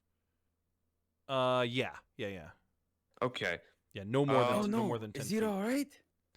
Guys, he's down. I kind of turn him like What happened Alright. in there? So, I'm the, going to, you're not in the room, right? No, I'm standing like just like I'm looking through the doorway. Okay. So it opens up. You look in. You see this sight. And then after like 6 seconds of the door being open and you not walking in, it closes up. Gigroth, roll me a death save. That's a D20, right? Yep. How do I forgot how the death saves work. I have to roll what, like a D20 to Yep.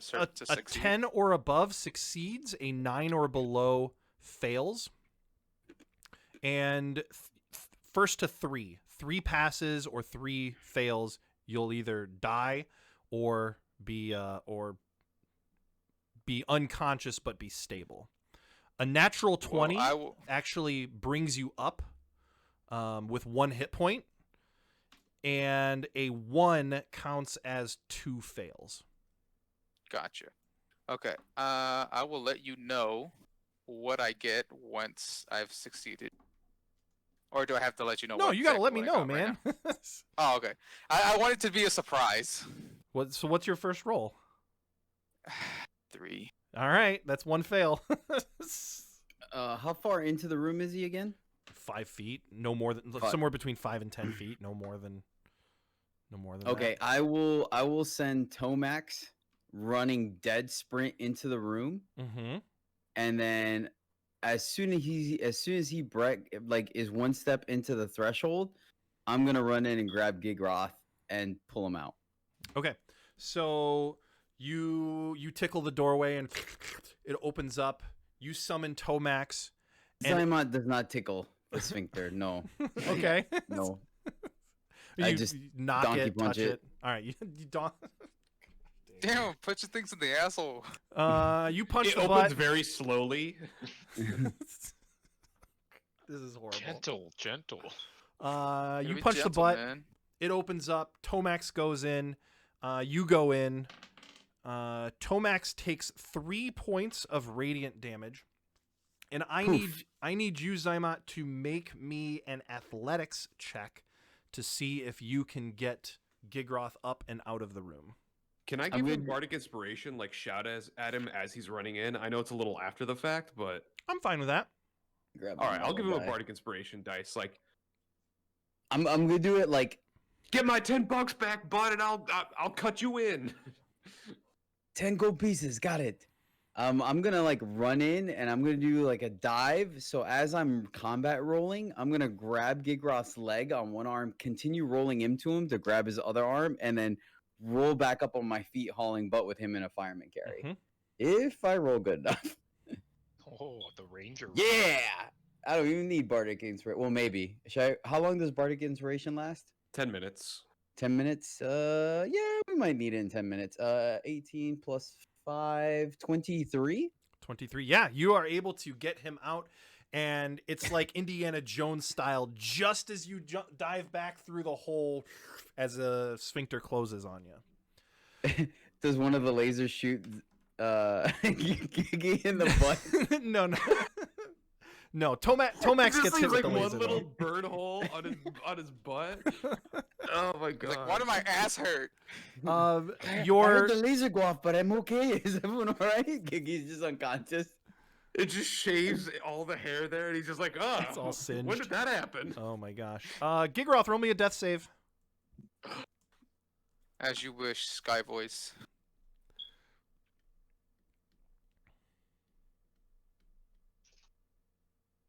Cyrus, check him out. I'm He's gonna- not breathing. I'm gonna mute my mic real quick. I'm not a doctor, but I think that's bad. It was a 1. Okay, I'm back.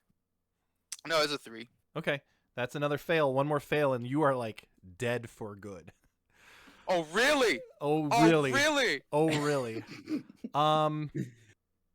Cyrus, he's not even mouth breathing. Can What you is- So check is him he out, please? is he back out of Mouth the room now? breathing? Yeah, What yeah, other yeah, breathing yeah. is there? Okay, I'm gonna cast a second level cure wounds on. So your Duder is summoned. Your butler is with you now. Okay, I'm gonna go ahead and cast a second level cure wounds on Gigroth. I'll cast counter spell. I'm kidding. I'm kidding. Oh my god, that was my last spell slot, dude. I can't do anymore. Oh man. Oh my gosh. I don't even have words Oh for god. spells. Oh, oh, that was amazing. That was too good. Oh, that was Fuck freaking it. hilarious. Fuck it. Let's Oh do my it. God.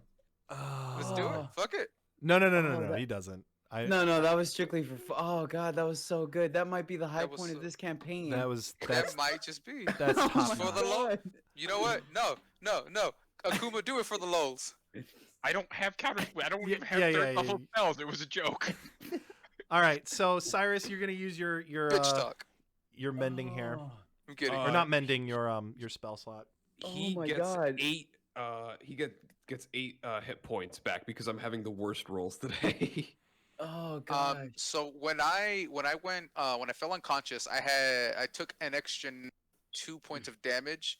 So would that mean I'd get up with 5? Yes. Yes. Okay. Yes. Oh, you okay? I like to Good imagine night? he's like slowly coming back to consciousness, and I'm shaking him like over him as he's laid down on the ground, and I'm like, Gigroth, wake up! And his eyes are like peeling open, like, oh, what? I'm like, where's my money? Where's my money? It's Your like, butler is, "Money, I is don't owe shaking you any along money." with him. Sebastian He's is like- helping you shake him awake too. Yeah.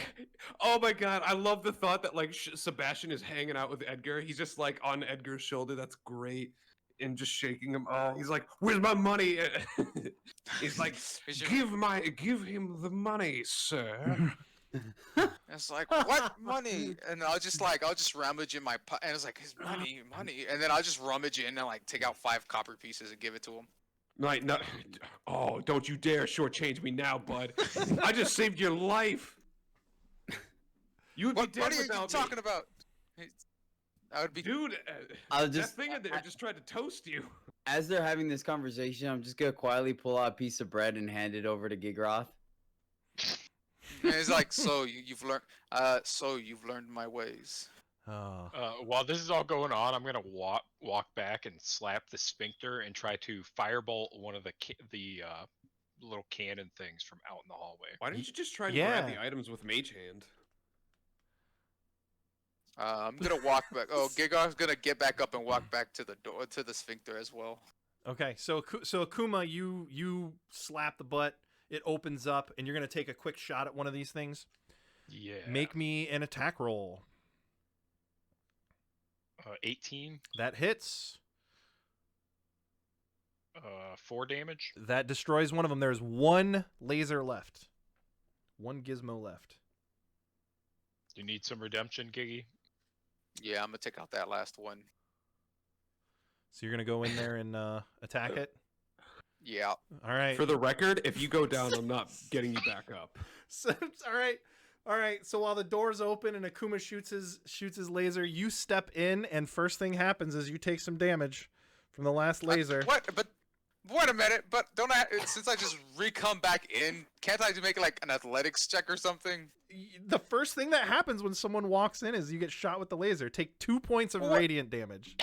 Well, what about Akuma? He didn't get shot. He stood outside the didn't door. go He's got a through. ranged attack.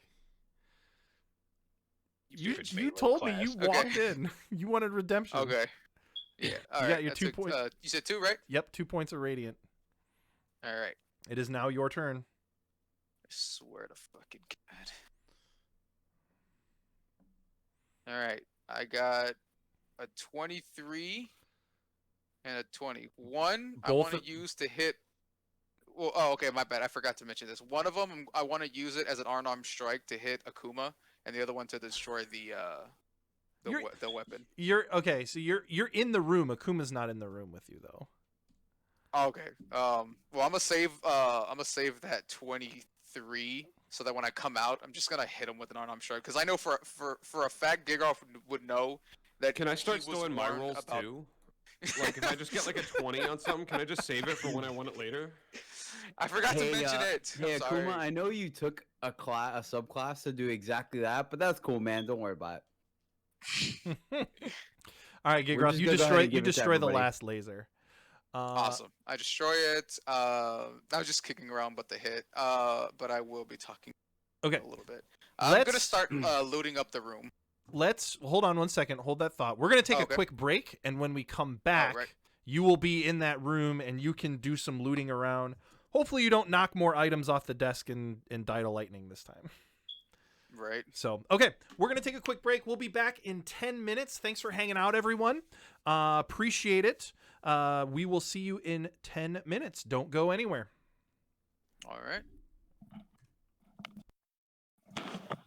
All right, welcome back, everyone. Thank you for sticking around and hanging out with us tonight.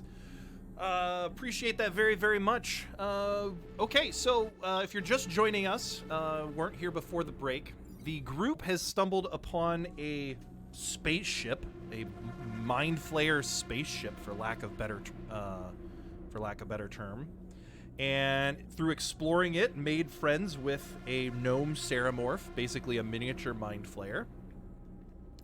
And you have been tasked with finding a crystal that can power this thing's ship so they can leave this place and continue exploring the galaxy Star Trek style.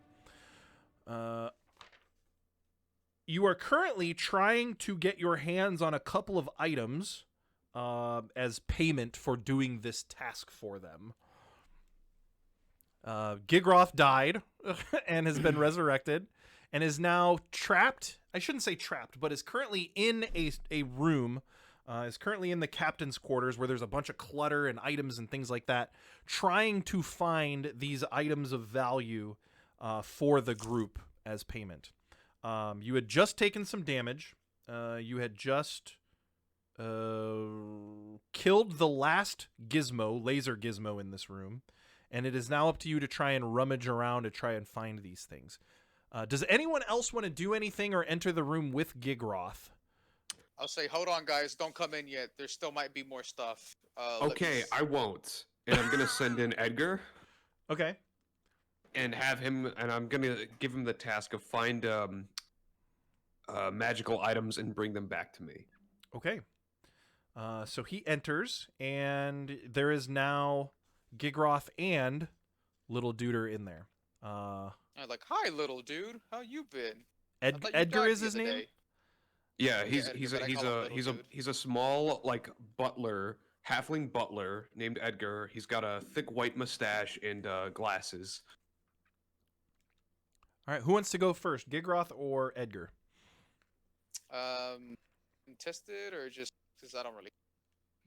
Edgar will go first. All right. Edgar is very proactive. Roll me a d20 Okay. to see if he finds anything. Okay.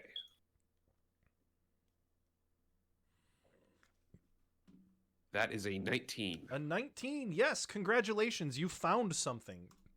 And this What- definitely catches Edgar's eyes, cuz I assume Edgar has like a monocle. He's basically like the Monopoly guy.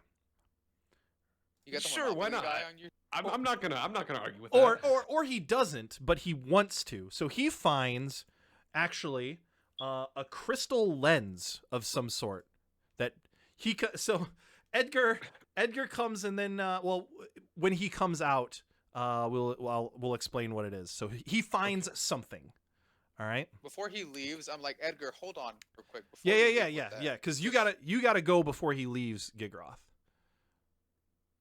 So Alright. you roll me a d20 and tell me what your result 14. is. 14. Yes, you find something as well.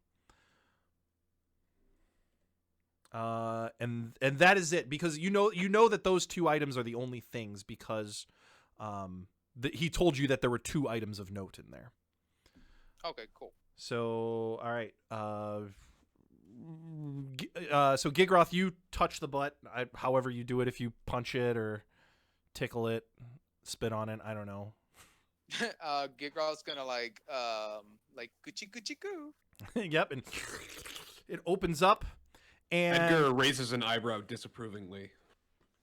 Gigroth, what you find is actually Wait. I wish to keep that a you wish to keep the item a secret. yes. I would Okay. like to know what it is before everybody else. All right. Because of what Akuma pulled. Okay. So this thing is like it's like basketball sized or head sized. Well, I mean, I would think that I would look at it and try to see what it is while I'm inside, so I haven't like walked out of. Okay, Like I'm investigating it inside the room. I haven't walked out. sure. That's what I'm assuming. Make me an Arcana check. He definitely rolls a 6. Okay. Nat 20. No, you rolled a 6. Gakuma uses. But you can't see me. Yeah, yeah. You can't see me. You can't see him since the door. It has shut. to be somebody I could see. I would assume so. When you finish the record, then you can replace any attack saving throw ability. Maybe. Oh yeah, it does say that I can see Bob Saget. All right. Yes. Uh, In your fucking face. what'd you roll, Gigroth? Nat 20. All right. I am going to put a link in the Twitch chat for your item. You know everything about this. Is it? Okay. I don't want to seem like a dick. I was gonna say like, can you send it to me privately? Because like, if you do it in the chat, everyone's gonna know. Well, sure, but like you can't metagame it. Like I Yeah, could send it to you privately. The problem is privately through Discord is going to throw off the cameras. Like because I have to leave the page. So I'm sorry to do this for you. I got to go get something really quick, but yep. Just give me a sec. okay. Cyrus, you see Edgar walk out, and he has a monocle now that he did not have before. I had the idea that he had glasses on, so is he like wearing the monocle over the glasses, or did he just take the glasses off entirely? It would be over top of it. It would be over Okay. top. So what'd you find, Edgar? And he adjusts it all smug like. And Make me an am I able Arcana to check. ask- Make an Arcana check. Mhm. Okay. To see if you notice it, or see if you can tell what this thing is. Dirty 20. All right, I'm gonna put this in chat. You definitely know what this is.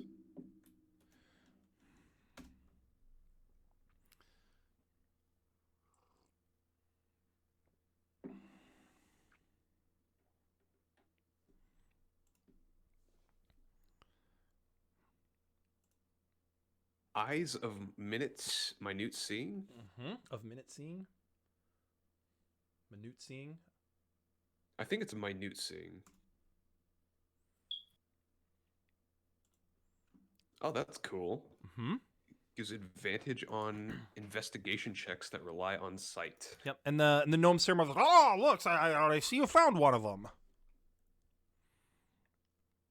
How many did you say were in there? Oh, there were two. 2? Huh. Edgar, was there anything other than this in there, or just this? How does Edgar like? I don't think he actually like mechanically. I don't think he actually can. I just gave him the British accent more for. Can he flavor. understand you though? Like, can he answer questions that you ask him? I will pull up the spell. Like, is he intelligent enough for that? I'm gonna assume no. Okay. Sorry for disappearing on you guys like that. No worries. I'm gonna, based on my reading of the spell, he cannot. So he's just gonna give me like the silent treatment, but not not in like a mean spirited way. He's just very quiet with me, very stoic. Okay. Oh, Okay. Nick, did you already Before send me the dissipating. link? Yeah. There's a link in chat for what you found. The Helm of Telepathy. Oh, okay. I was looking in the Discord chat. Sorry. No, I put it in Twitch chat. Gigroth walks back out with a big helmet-sized bulge in his pants. Yeah, his pants. Yeah, Just like- that's very like Gigroth. I would imagine Gigroth would either come out with the helm on, or like trying to hide it somewhere that just is so obvious that he has this thing. I like that he's wearing it, but trying to act like, what? No, I always look like this, guys. I didn't find anything. I don't know what you're talking about. Oh my. Okay, so yeah, I'm basically gonna do exactly what Cyrus said. I'm just gonna wear this thing while I come out. And if they look at me, it was like, Gigroff, where did you get that? I was like, what are you talking about? I've always had this help. Yeah. So Gigroth comes out and he has this helm on, this brass helm. It's like there's like a metal brain pattern on it. There's a purple crystal over one of the eyes of this helm.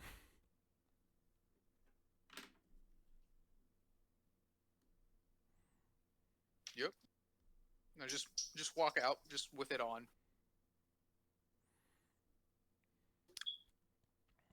What would you guys like to do? Well, I'm gonna go ahead and put on my new monocle. It makes you look much more speakerly. Yeah, Yeah, we'll go with that. I look at Cyrus. I'm like, hey, did you get something new? Is that what he found? You look so distinct. I always look this distinguished, Gigroth. Perhaps your new Yeah, but- helmet. It took your new helmet just to see that. Yeah, this purple thing makes it a lot easier to see how distinct you are, Cyrus. Sarcastic. And then let's see here. The gnome Ceramorph turns to Zymot and says, I think I have a solution for you. If What did he say, Akuma? Translate. if yeah, Akuma will have to translate. If you can bring me back that psi crystal, I think we could fuse the essence of your is it a spirit guardian or your friend with your weapon. Ooh. I don't know what he said, but it sounded pretty cool. What did he say, Akuma? I don't really know what fusing the essence of your spirit guardian with your glaive does, but he said that can be done with the psi crystal. What is fusing? Is it going to hurt? This is what happened to Gigi? That's Mr. Snowdust. You guys you really need to start teaching me this magic stuff, man. Dude, I don't know it any better than you do. Well, tell him we have a deal. Maybe. Zymot says, Maybe. Master of negotiations over here. I'm taking a couple of lessons from you, my friend. Cyrus tries to hold back a tear for how proud he is right now. lifts your monocle to wipe your eyes. Well then, shall we go find this gentleman's crystals then? Yeah, might as well. Do we have any leads for where they're gonna be at? Yeah, that Well, mine. it's a 14-hour trip back to the town, and we have a crystal that will within 5 miles. You gotta be DM? within 5 miles. I mean, we could try to go back to town. We can go check in with Goodmead to potentially see how you are doing in your slightly negligible duties. My what now? Huh? What? Huh? Huh? Man, What? glaive, crystals. Yeah, crystals and all that. Good mead. What about it? I mean, Oh. we might as well check in with the town. No, it's almost sacrifice time. Oh yeah. I wonder if they're gonna sacrifice like a hog or something. I wonder what they're doing back there. Soup. I just imagine Cyrus just Ooh. completely forgot he's a speaker. Like it's just been like a few days. He's just not even thought about it. This is all your idea. Gig-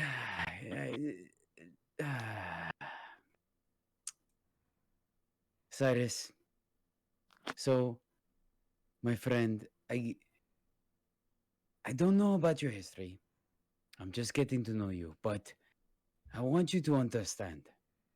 I've been to many towns in my time, in my travels. I've even come from a small town. Okay. You have an opportunity here to do something that is larger than yourself. It is up to you how you choose to use it, but Oh, you I mean think- being the speaker? eh? See, this man gets it. So take the Okay. time in this travel. It doesn't have to be overnight, but it was something you maybe wanted. Maybe you were intoxicated at the moment, but it is a position you are in now. You have a chance to do some real good, make a difference. So maybe maybe dip a little more than a toe in the pool to see what we can do. Yes? No? I'll give that some thought, Zymot. And then That's a lot of food on my plate. I'll give that some thought. that's all I ask, my friend. And should maybe later down the line a specific mining company ask for trading rights, you can, offer a little favor, pay it forward, if you will. Eh? I see. Yep. You'll be taken care of, Zymot, I'm sure. You can see that new monocle is doing wonders for you. Well, so we have a deal then. It appears so. Excellent. I reach out to shake hands or tentacles with the with the mind flayer. Yeah, Oh, they nuzzle here. He told us earlier. They nuzzle is their version of the handshake. I'm not gonna do that. He's got a little hand. He's gnome size. He's got a little hand, so he reaches out and shakes it. Shakes your hand. Akuma, can you find out if they have performed the search in any direction or any area, so we can essentially mark that off the list? So how far out from the ship have you looked for a psi crystal? Oh well, the squidlings have been out maybe about a mile, and we let our 3 pets out to search as well. So. Your 3 pets? Oh yeah, there's Fido, Rover, and Georgie. Dude, Yep, that's we the same have- name we as haven't some of our seen- dogs. Isn't that crazy? Like totally different worlds and same names. That's crazy. What Uh, are but- your but- pets? Yeah, so we let those 3 out to search as well. Were they carrion worms? 2 of them were. Oh, okay. Be Yeah, they're careful. still There's a out lot of wild yetis and what was the not verbigs? Yes, there's plenty of verbigs running around. It's crazy. So, Believe me, I'm sure Fido can take care of himself. And what kind of creature is Fido? He's a bullet. Oh, a A bullet? Make me a history check or a nature check. A 21. Oh yeah, you know all about these things. I'm gonna put it in Twitch chat. Twitch chat. Large monstrosity. Oh. Be sure to grab some of those laser pistols from the cargo deck before you go out. They could help So you what if you are they could help you if you run into Rover there. Wait, Yeah, we'll could, keep couldn't that in you mind. couldn't you just spray Gigroth with something so they know they smell you on him and he leaves them alone? Unfortunately, I don't think that's possible. Do you have any form of communication that we can reach you from a long distance? I can turn the beacon back on. No, thank you. No, thank you. Do you not have any other kind of telepathy, like long distance? No, Whatever. not long distance though. And unfortunately, due to the time that we've been out here, you're gonna have to be pretty quick about finding this crystal. We've only got about enough reserve power left for a 10-day or so. I'm sure we can handle that. We'll put it on the list. Oh, wait a minute. Akuma, you're Snowball. We found him in the middle of nowhere, right? He is like an elemental. He's attached to nature. Yes, no? Yeah. Could maybe you see if he's gotten any kind of feel or seen any kind of crystal like this out in his travels? He went. He knows the land better than we do. He went poof, if I recall. He ran off. Oh yeah, he got scared by the carrions. I mean, plenty of things get scared and come back. Look at Sebastian. He's a trooper. Right, Sebastian? Sebastian is just like over there, like just traumatized by that's like high pitched thing from earlier. He's still just just in the fetal position. And then he almost died as well with. Yeah, you almost got blasted by the lasers with Gigroth. I mean, if we go outside and make a snowman, do you think he'll come back? You have to sing that song at the same time, though. Which song was it that you got him here with, Kuma? Kumbaya or something. What if you make a snowball, sing that song, and pelt Gigi? You know what? We should do that. We Yeah. we should try that. Let's throw snowballs at Gigi and see if that works. Roll a d4 for damage. It's a 4. He's dead. I say snowballs disguised as, or magic missiles disguised as snowballs. Okay, so one last thing, because I am still not acquainted with the magic thing. How do these wands work? Can we get a demonstration? Oh, sure. And he pulls out his gun.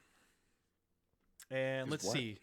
Do any of you have like a small container or glass container or something?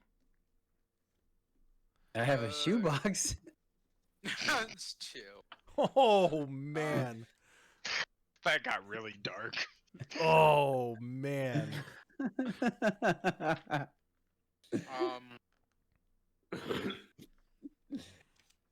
Ask him if it'll. Well, I'm sure Akuma's translating. Will it bounce off of a iron pot? I'm sure Gigi's got like a spare ration kit or something you could shoot at. Iron pot. Is there any An iron object pot? that he could shoot laying around, like There's a like glass there's like vial? pieces of the ship and whatnot, but he doesn't want to shoot those, Oh, okay. right? Like a metal panel or things that have broken off of the ship. He doesn't I want. didn't know if there were any like glass vials or something like that. I didn't know what was sitting around. Hey Gigi, you got one of those extra ration kits on you? I actually have 10 rations, Bam. so I'll throw one your way.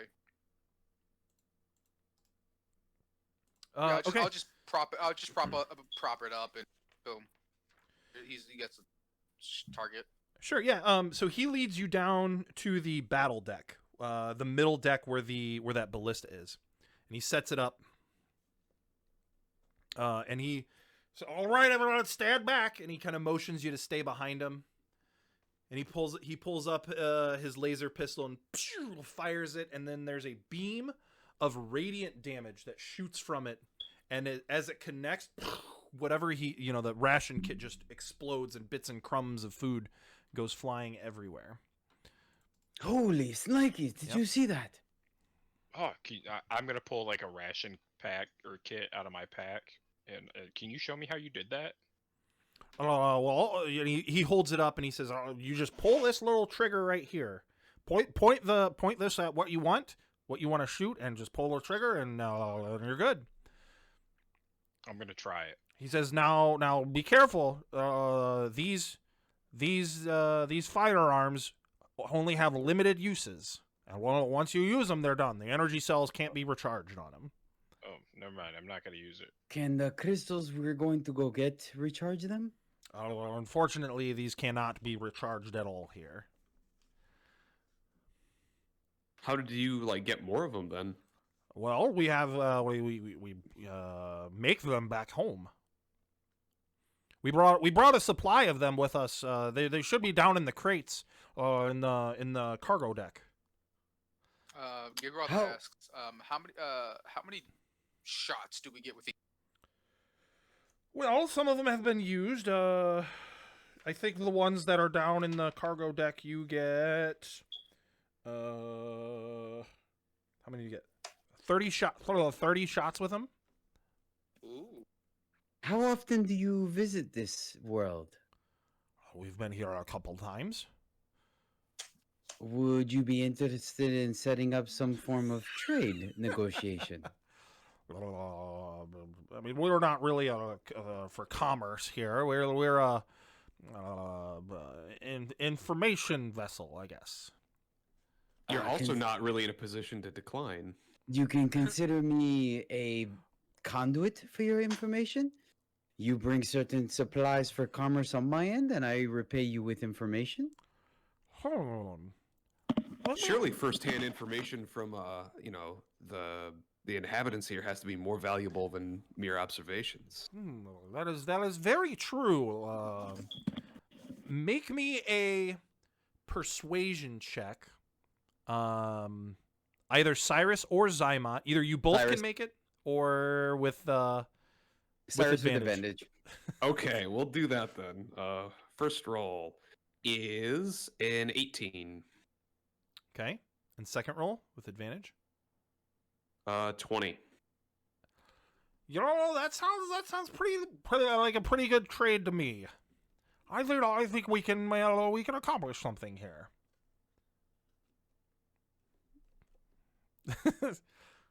We have ourselves a deal, good friend. Once we get you back up and running, you can start supplying us with some of these weapons. Yeah, firearms. All right. I'm so going to have a lot to talk about when I message AI later. yeah. dude. I don't really know how to say this, but like they've left you on read like 4 times now. We're going you to should get just our like. big tank. I'm just saying maybe it's like it's coming across a little desperate. I don't know. I feel like maybe cut your losses.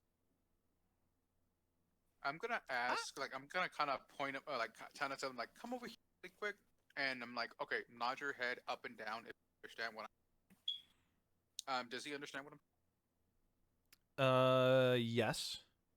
Yes. Okay. And I say, all right, up and down for a yes, left to right for a no. But does your planet happen to have any natural growing narcotics? Any narcotics? Yeah, like basically like marijuana. Like, do they have any like marijuana? I don't think like, marijuana is a narcotic. Not that this is a drug education stream or anything, but that's not a whatever. narcotic. I'm on the spot here. 5, 4. Sure. Oh, he's gone. Must have been the narcotics.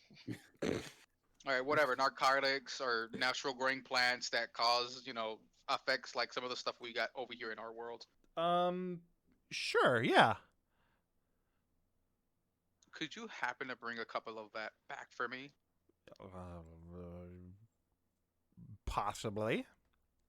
All right, appreciate it, big dog. Drugs for Giggy.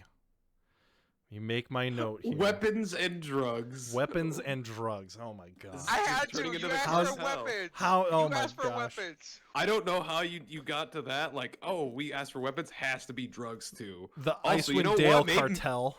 You just throw it to women. Yeah, I was about to say, can we get some human trafficking going? Although it's not human trafficking, it's Do just you have like, any mind flayer concubines that you'd be willing to bring along for your next trip? any of them with the really big tentacles. Oh my gosh. Maybe a You guys third are boob. awful. Mom, I'm sorry if you're watching this. All right, I think this is Akuma's the point mom where and Nick's we mom. should I'm leave. sorry. Okay. So he says, "Okay, you can go get that stuff. Time is of the essence. Be sure to stop out at the cargo deck and pick up your guns." But really, he just wants us to leave because the conversation got really awkward. It got really weird. All right, well, I'll go grab 2 of those weapons. Well, You only gave us permission to get one. Oh, really? Yeah. down in the cargo deck, Yeah. Yeah. there were 6 of them, but your shatter destroyed 4 of them. So there are only 2 of those guns left in working order. Can I try and mend the other ones? Ooh. Yes, but it's going to require a check because this is alien technology that you aren't super familiar with. In Okay. case, What kind of check? Let's do an Arcana check. in case he can't mend them, I'd like to check to see if any of the cells are in working order. Like the energy cells? Yeah, because if he can't mend the weapons, maybe there's like some of the energy cells Like you that can survive. replace them? We can swap them out. Yeah, we Y- can swap them out. Unfortunately, the way the guns are constructed, you can't do that. I got a 20. You got a 20? You can mend one of them and have a third gun. Sweet. All right. So I mean, I don't know who all wants them, but what I assume, I don't know, maybe Zymot or Gigroth would want something as like a ranged weapon. Right. Well, I have my my bow and arrow, but what would you consider these weapons, Nick? What do you? You- They're firearms. They're ranged weapons. They do radiant damage. Okay, gotcha. No, I just meant like would you consider them like martial weapons or some like in that? It is sense? it is considered a firearms ranged weapon. That is the type of weapon. that Okay. is. Gotcha. Okay. I'll take 2 of them and I'll leave the third for whoever wants it. Sure, I Um, shall take it. I need to start dabbling in magic. So when you attack with these, you still are going to have to add your you won't get to add your proficiency bonus because none of you are proficient with these weapons, and it would require a dexterity attack roll as a ranged weapon. Well, that'll be okay for me. Not great, but it'll be okay. But they do 3d6 radiant damage. Wow. Holy shit! Yeah. Cyrus, give me one. Dude, I already have mine. You guys are just gonna Pew, go pew. into town, pew pew pew, start shooting up 10 towns. Okay. What would you like to do? You have these guns in your possession now. I guess are we gonna head back to town or do we want to start looking for the mine or whatever? We can do both. Yeah, we'll head back to town. Okay. We'll Yeah, go sure. back out. Let's see if we can find that little critter, the Bullet? Chwinga. Oh, the Chwinga? Bullet. Okay. Yeah, so you ask where the guy the tinfoil hat guy. Yeah, man, I know exactly where that crystal is. It's in the mines near Tourmaline. I don't know where that is. Can you point it out to me on the map? Yeah, man, let me see your map of that's a town. Icewind Dale. Yeah, in 10 Okay. towns. Okay, I see it now. There's a gem mine in there that I worked and I saw it, but like I said, man, they got that mine closed off. There's all sorts of like weird commotion and shit going down in those mines, man. Can't get back in there now. But I'm sure you know like a secret path, right? Because you're a man on the inside. I mean, you could talk to the speaker there. If you're the speaker, good mead. You guys have like a bond, like a kinship, friendship, dude. Yeah, well, I'm sure we do. Make me a perception check, everyone.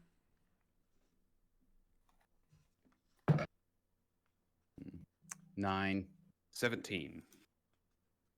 Nat 20. 14. All of you except Zymot notice about 120 feet away from you, something very big is plowing through the deep snow, heading in your direction. The only thing that you can see is a shiny dorsal ridge that breaks the surface of the snow. That's Fido. Dun dun Yeah, I'm not getting off this ship. dun dun. Dun dun dun dun dun dun dun dun dun dun. So I assume you guys are shall we- on the cargo deck outside of the ship right now. Does that ballista work by any chance? You can certainly check it out. I'm gonna see if the ballista works. Wasn't all that buried in snow? It's the outside of the ship, or that one deck was like lightly dusted in snow. It's not completely buried in it.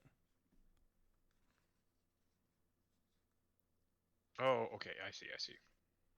Do I make like an investigation check or to see if it functions? Sure, yeah. 12. This one is inoperable. Okay, great. I'm just gonna walk back inside, touching butts, and just like, hey, Fido's back. Can you like take care of that? Oh, well, once we give them the command, they can't really. They're on their own. Believe Can you me, command him he's not a to pain in attack the us? butt to round up. Does he Right. have like a special like favorite treat or like some kind of thing that would draw his attention? Like, does he respond to sound or smell? Let's see here. What do they eat? They're How do you even underground get him back on the hunters. ship? They eat halflings. Um, I'm not kidding. Serious. They don't like elves. They eat halflings. Dislike dwarves and elvish flesh. Oh, that's right, because you did actually look that up. I like how they're literally Yeah. called land sharks too. Is there like a safe word? all of you would draw its attention. That's for sure. Oklahoma. Yeah, I'm just gonna say, all right. Well, you guys have a good luck with that. I'm gonna take a long rest here. You want to take a long rest on the ship? Yeah, if this thing is gonna be bothering us, I'm just like, you guys got it. So, I mean, he doesn't have a bad idea, right? This thing is bound to circle around as it's going out to search. Yeah, this Bullet's it is now 60 feet coming towards you. 60 feet away from you. 60 feet away. I mean, why would it attack I'm its sorry, owner? not Yes. 60, 80 feet. I guess let's walk back into the ship. I mean, we're on the ship, aren't we? We're I thought we standing were on on the deck. top, Yeah. but that he could still like interact with us if we're on top. Oh yeah. All right. Cool. I'm down. Let's go back in the ship. All right, inside the anus we go. Maybe that's what he was hungry for the entire time. Was The butt. booty. What in the butt? All right. You guys want to camp out here, take a long rest? Can, Mm-hmm. Okay. can we maybe not just a long rest, but at least like long enough to kind of like wait it out until it like kind of moves out of the area Okay. before we like make a dash for it and like try and get out of there. Sure. Yeah. So you want to kind of like wait a bit to let him tire out as he's out there searching. Yeah, or until he like moves out to like a different area, like starts moving off in a different direction. Okay. So,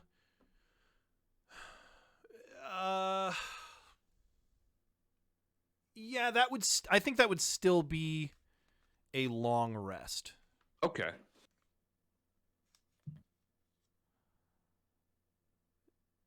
I'm okay with this. So if you're gonna turn in for the night, essentially here on deck. All right. Yep. I'm fine with this. Okay. Everyone. So yeah, go ahead. I had something I wanted to do before Cyrus went to bed. After everyone else had kind of like, because he's not going to sleep tonight. He's going to meditate for 4 hours. After everyone else had like, fallen asleep in their bunks or their sleep rolls or whatever, Mm-hmm. Cyrus is going to take a little bit to kind of reflect on his time here and with this group and like since he came to Icewind Dale and like how he came here initially to escape the Zentarum and sort of reflect on like what is he even doing here at this moment, and thinks about how the Zentarum had basically they've got a bounty on him, and like the hit they had where they try to like kill him and whatever my assistant's name is back in Goodmead, and he starts to wonder about the cult. Sorry if I'm rambling a little bit here. No, you're good, man. This is great. Good to go. Starts thinking about the cult of Levistus and the Mhm. influence it had on the people there, specifically Akuma, because obviously he can't help but wonder there's got to be some kind of draw there. So instead of sleeping, he pulls out the candles and he lights them up and goes into some meditation, and he sort of has he's not like a faithful guy or anything, but he sort of like kind of has a flicker of curiosity. What is the draw there? Like, is it just power? And I think there's like a hunger for power within Cyrus because of like his inability to stop the Zentarum, because physically he's a very weak person, very weak elf. And so in his mind, he kind of starts to sort of like think about Levistus and has that sort of imagery of like very demonic things before going into his trance. All right. Everyone, take your long rests. You get the full benefits of them. So Gigroth, you will lose your level of exhaustion. Awesome. You get all your spell slots back, all of that good stuff. When in a long rest, that's how I telepathy, right? Yes, if you want to attune with that helmet, you can. Awesome. Cyrus, roll me a d6. Cyrus fails. Cyrus, my faithful and ever ever faithful friend. You hear the voice of Levistus speaking to you. Can because it's I assume it's like in my head, right? Oh yes. Yes. Are the thoughts I think like is he able to respond to them? Like I think like who are you? That sort of thing.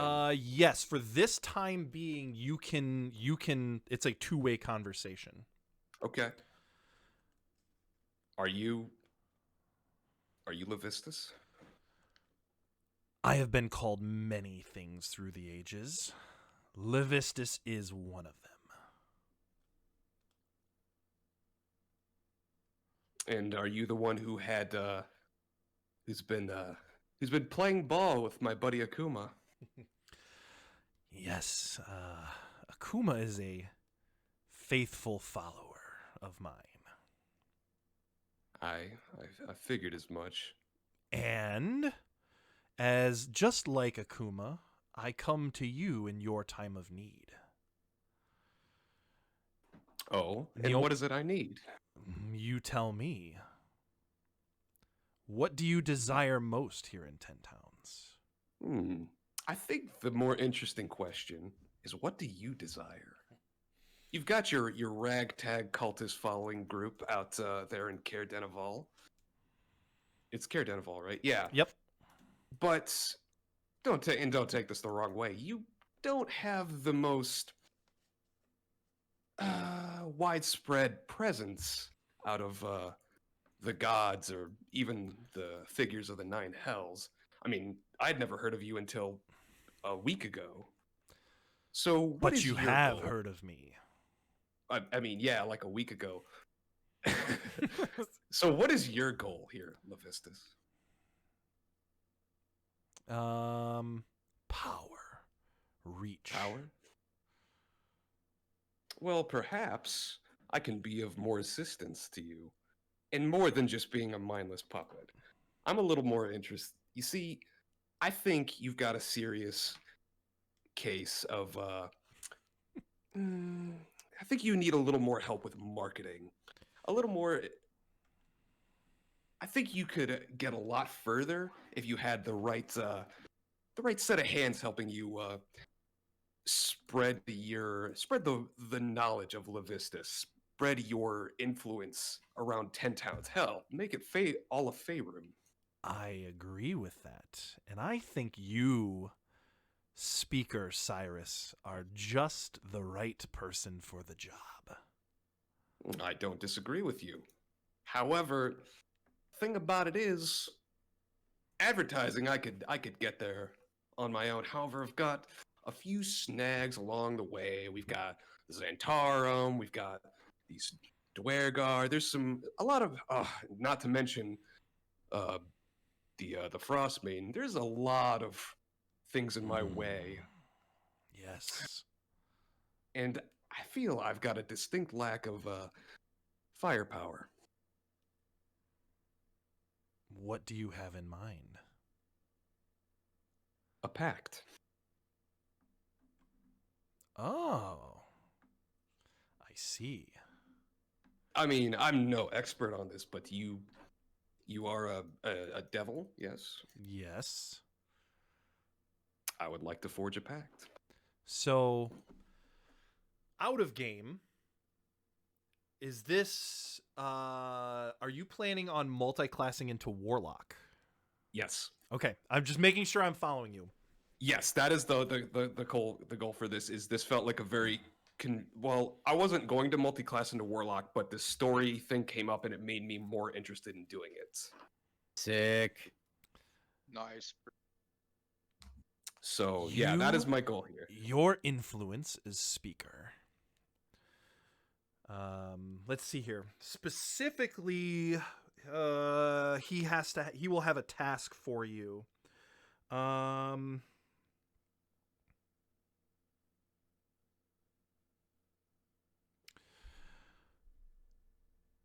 Your cauldron. The cauldron? What about it?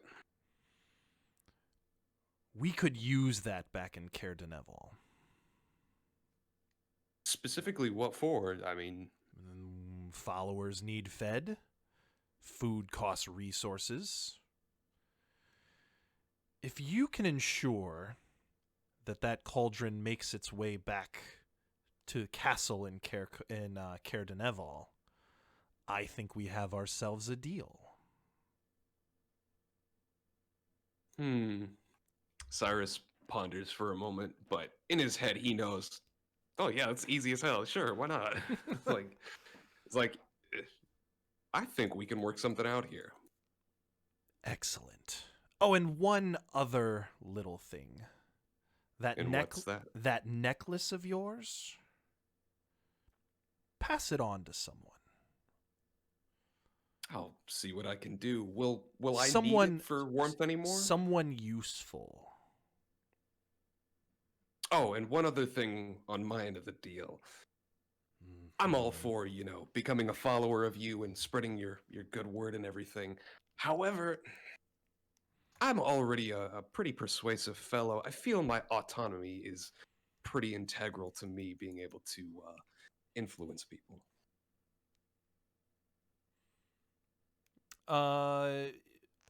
Sorry, DM Enrouge 1 is not following you. Okay, well, because there was the whole check before, I guess.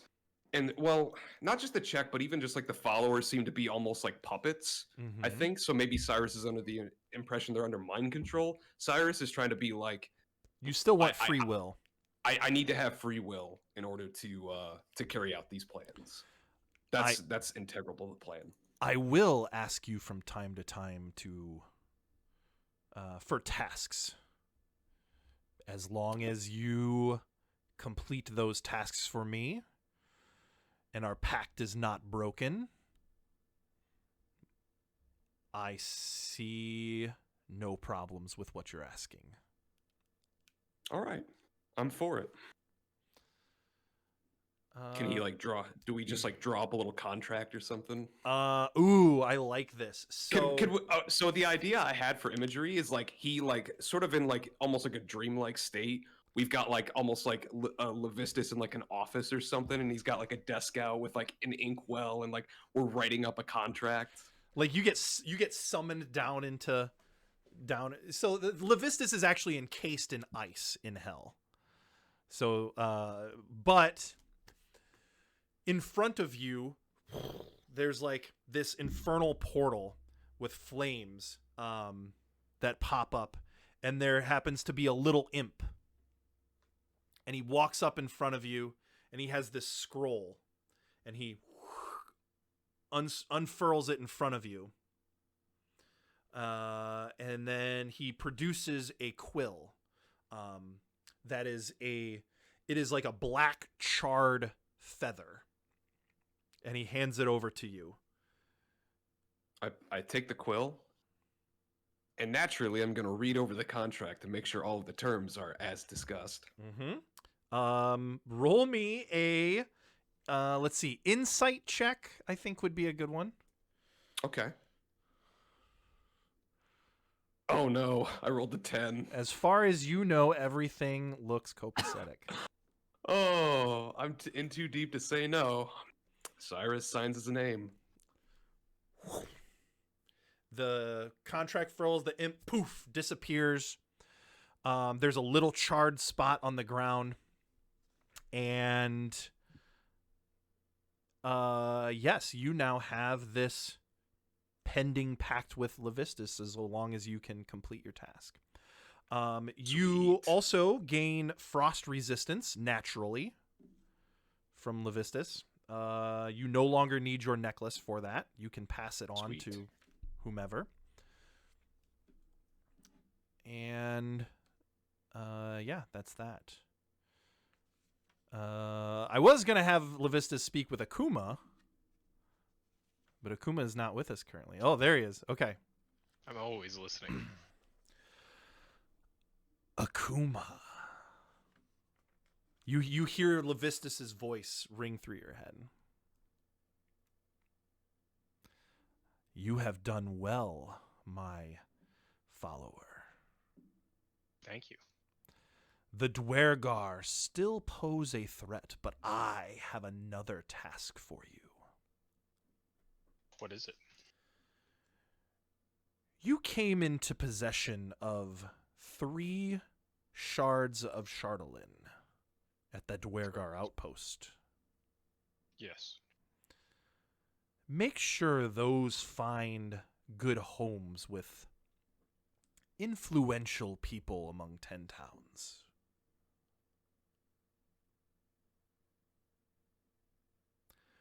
Yes, my lord. Whatever task your group has, whatever task your group partakes in next, I'm sure they will not need your services. This is more important. I see.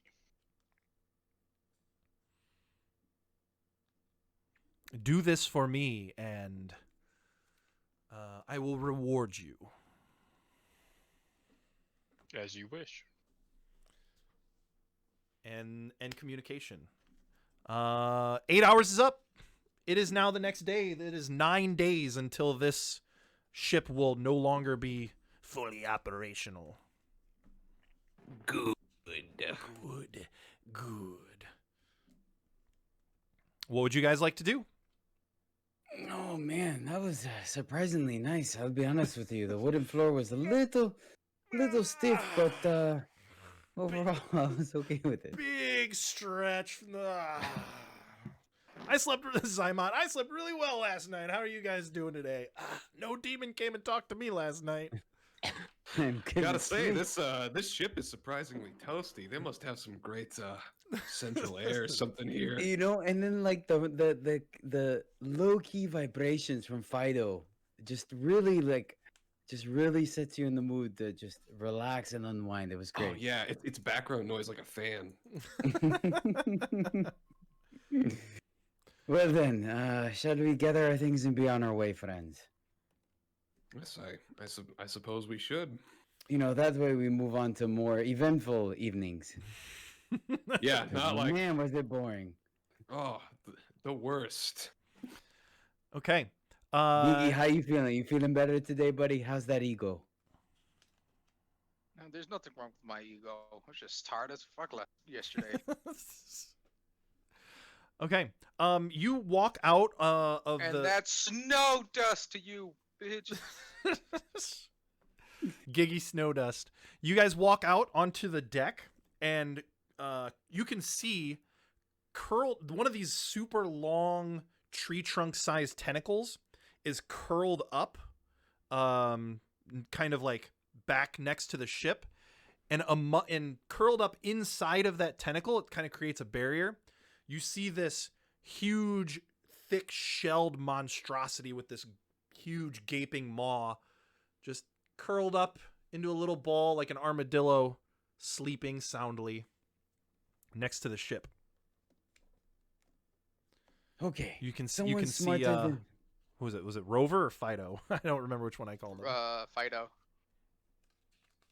Does- Quick question, Nick. Does the rest of in game? Does the rest of the party know what the helmet does? Not unless you tell them. I mean, they can Okay. make checks and stuff. But Okay. I didn't know if because I went away for a second. What had happened in that part, but my bad. Zymot, you had something? Okay. So vote. Do we want to have Gigi talk to this thing And make sure everything is copacetic before we leave, or do we want to risk waking it up? So the thing about bullets is that they have tremor sense, so we need to tread very carefully if we're gonna make it out of here without waking it up. So Giggy tries to convince it not to eat us and the dogs? Yeah, let's try to see if we sweet talk him. Okay, I'm gonna give Gigaroth bardic inspiration here. nice. Get Nice. that very much so. All right. Go tame that worm, buddy. You betcha. Oh, you what is it? betcha. Okay, so what are you gonna try and do, Gigroth? I'm assuming this is still considered a beast or animal, even though it's from another world, correct? This thing is actually not from another world. These are native to Faerun. Oh, well, are they still considered? Or were they like monsters, or are they It's a monster, a large monstrosity. large monstrosity? So I wouldn't be able to use speak with animal.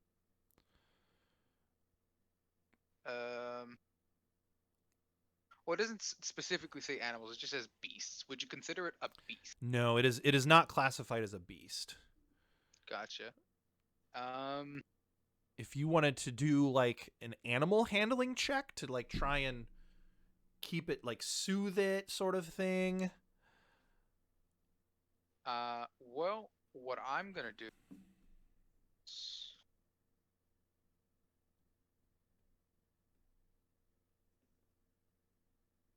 All right, I'm gonna use my helm of telepathy, and I'm just Mhm. gonna use detect thoughts on it. Okay. An estimate save D 13. I rolled, and let's see, a 9 plus what is it? A wisdom saving throw?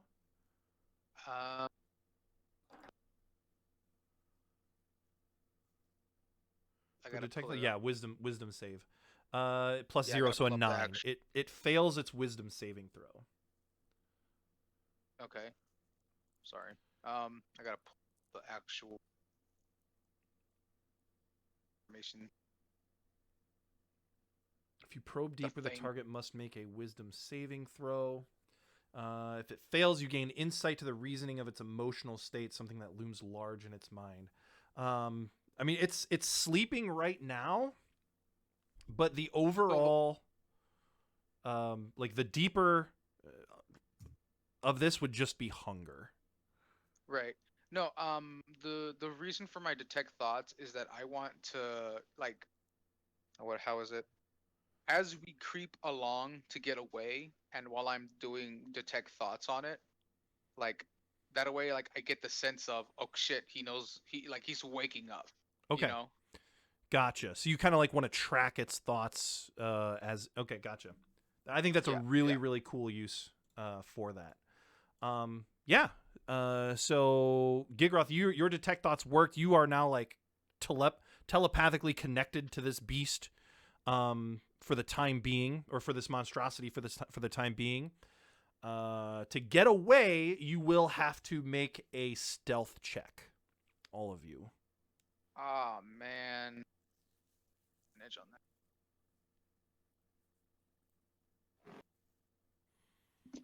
Is there anything we can do to make that better for us? You tell me. Anyone have like pass without a trace or anything? That's Pog. Oh, so this might be pointless, but we're gonna try it anyways. I'm going to summon Edgar, Mm-hmm. and I'm Do gonna you have a hand him s- the. I'm gonna hand him the violin, and I'm gonna have him walk 60 feet away from like the opposite direction of. Let's go like 60 feet away from our sled or whatever, basically away from us and the ship, and have him start playing. Like a lullaby, or are you gonna Oh, have him? lullaby is not a bad idea. Or are you gonna like to distract him? Can you I was gonna distract him, but what do you guys think? cast sleep? I do not have the spell sleep. No. I was Okay. gonna add on to your Edgar thing, and I'm gonna cast like if we go through that plan, I'm gonna cast suggestion and be like follow that little violin playing creature. Oh yeah, because you can do that because it failed its wisdom saving throw with your helm. Okay. Yep. Do we want to go down the Edgar path? You might lose your Um, violin again.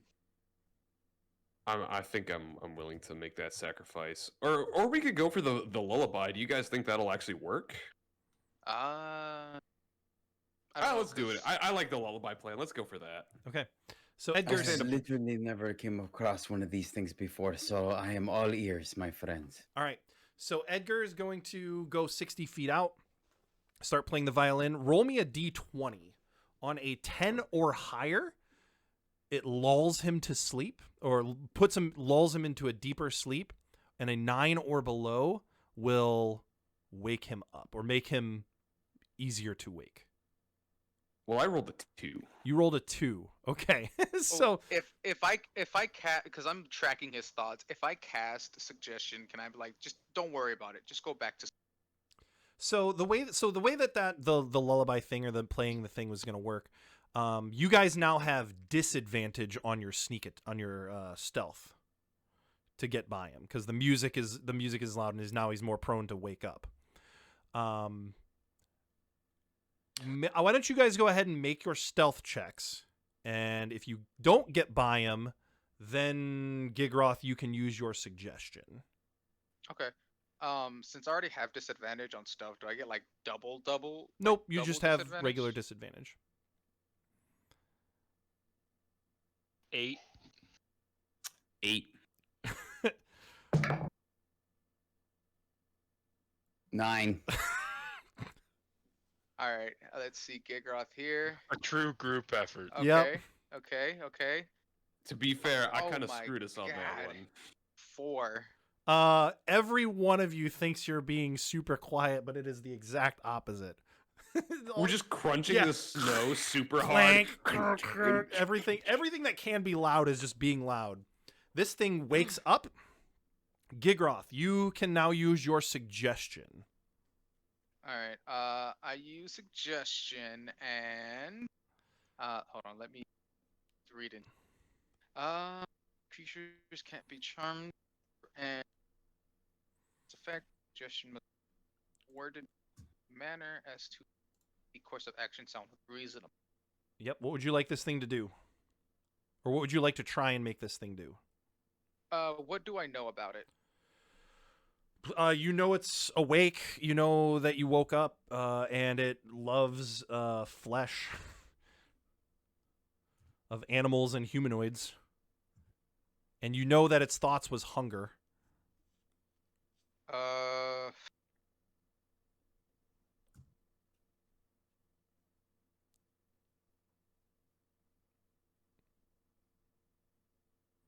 Pursue.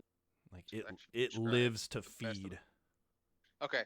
I'm going to quickly take out a kitchen knife, and a piece of bread, and basically like cut my hand, smear blood on the bread, and throw it off to the distance, and then using suggestion, like, go eat that bread. Okay. It's super tasty. It has Gigroth on it.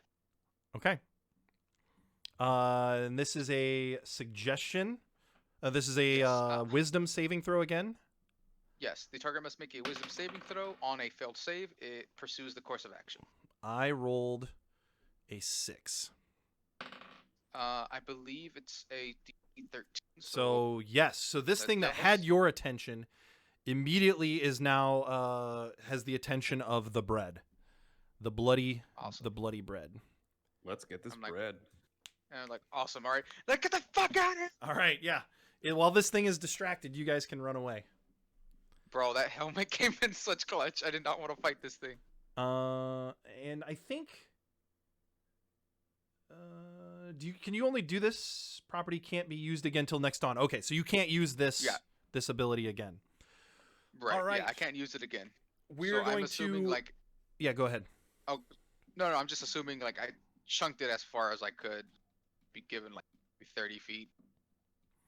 Or I don't know how far away you would say. In one fell swoop, you chuck the bread. This bullet unfurls and jumps up, snatches the bread out of midair, and burrows under the ground.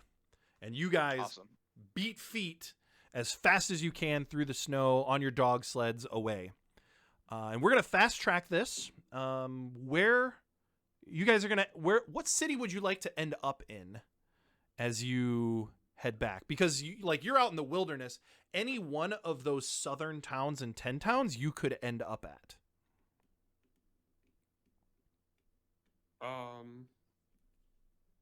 So we pretty much wrapped up in Caer Konig, right? Like Mm-hmm.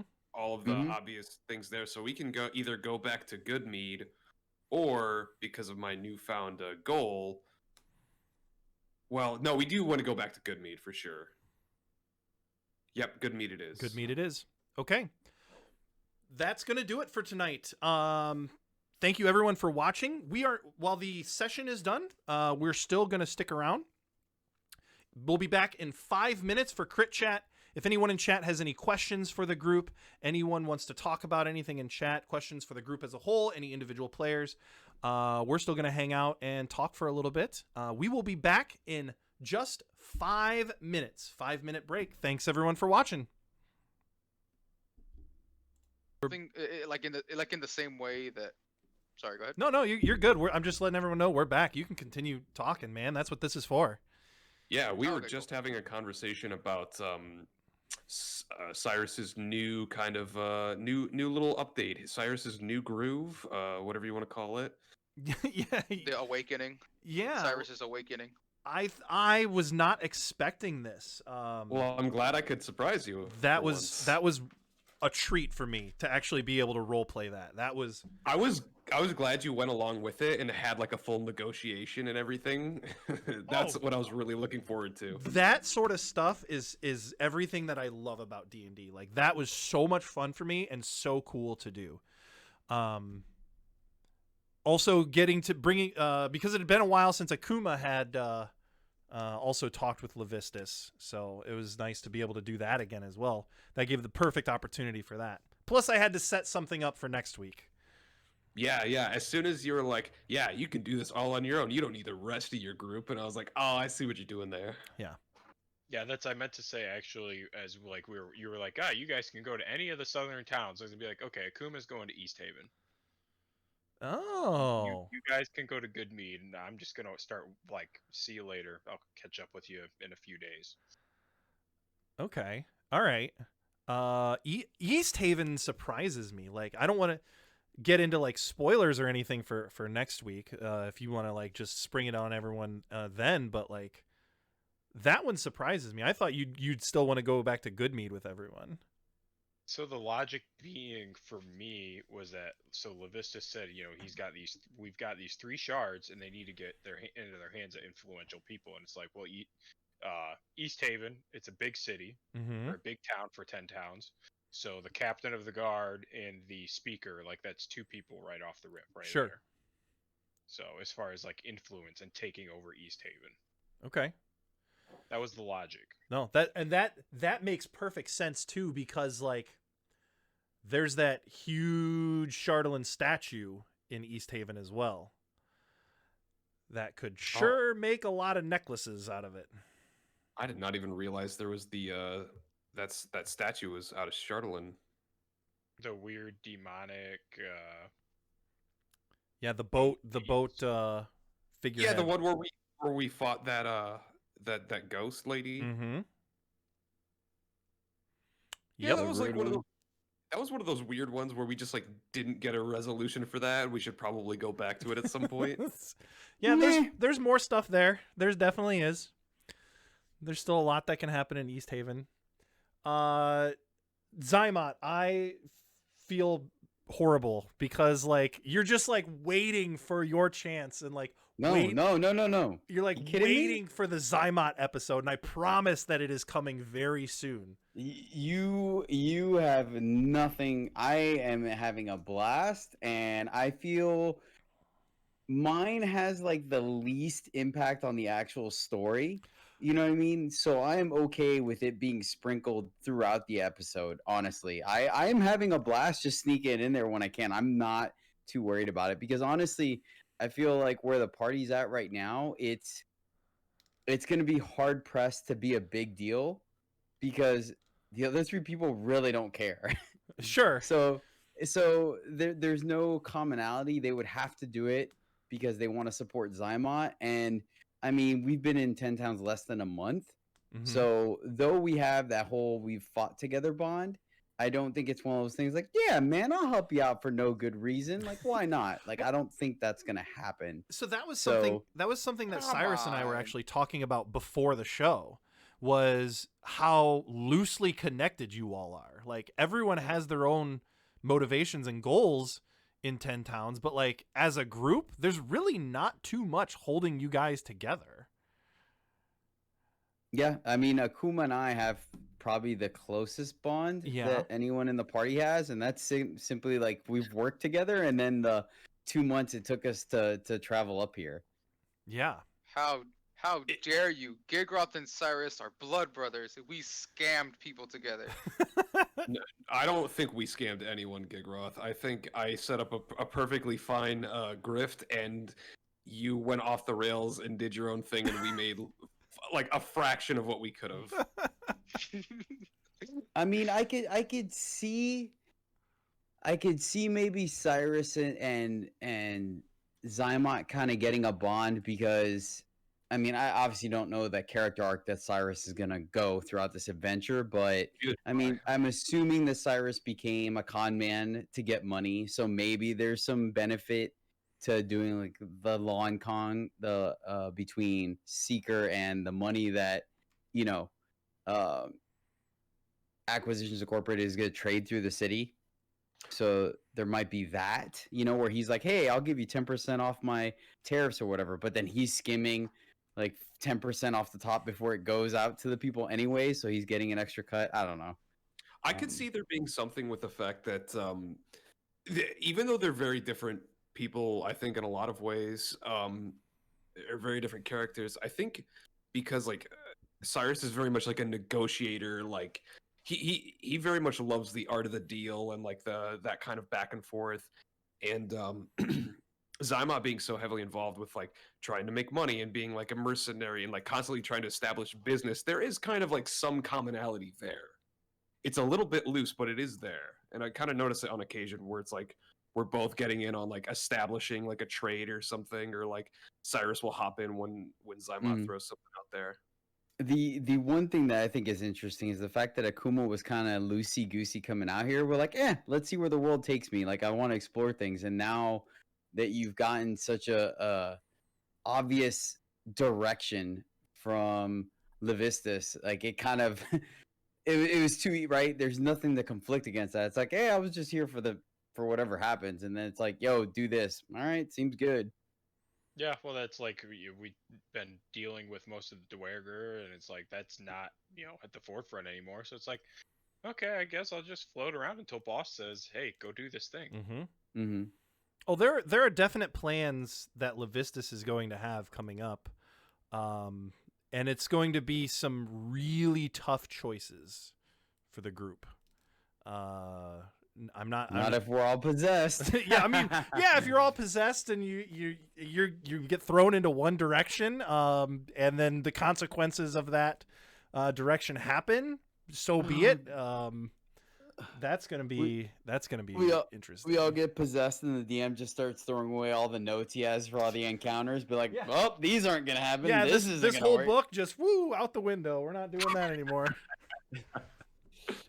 You guys become the bad guys of the campaign.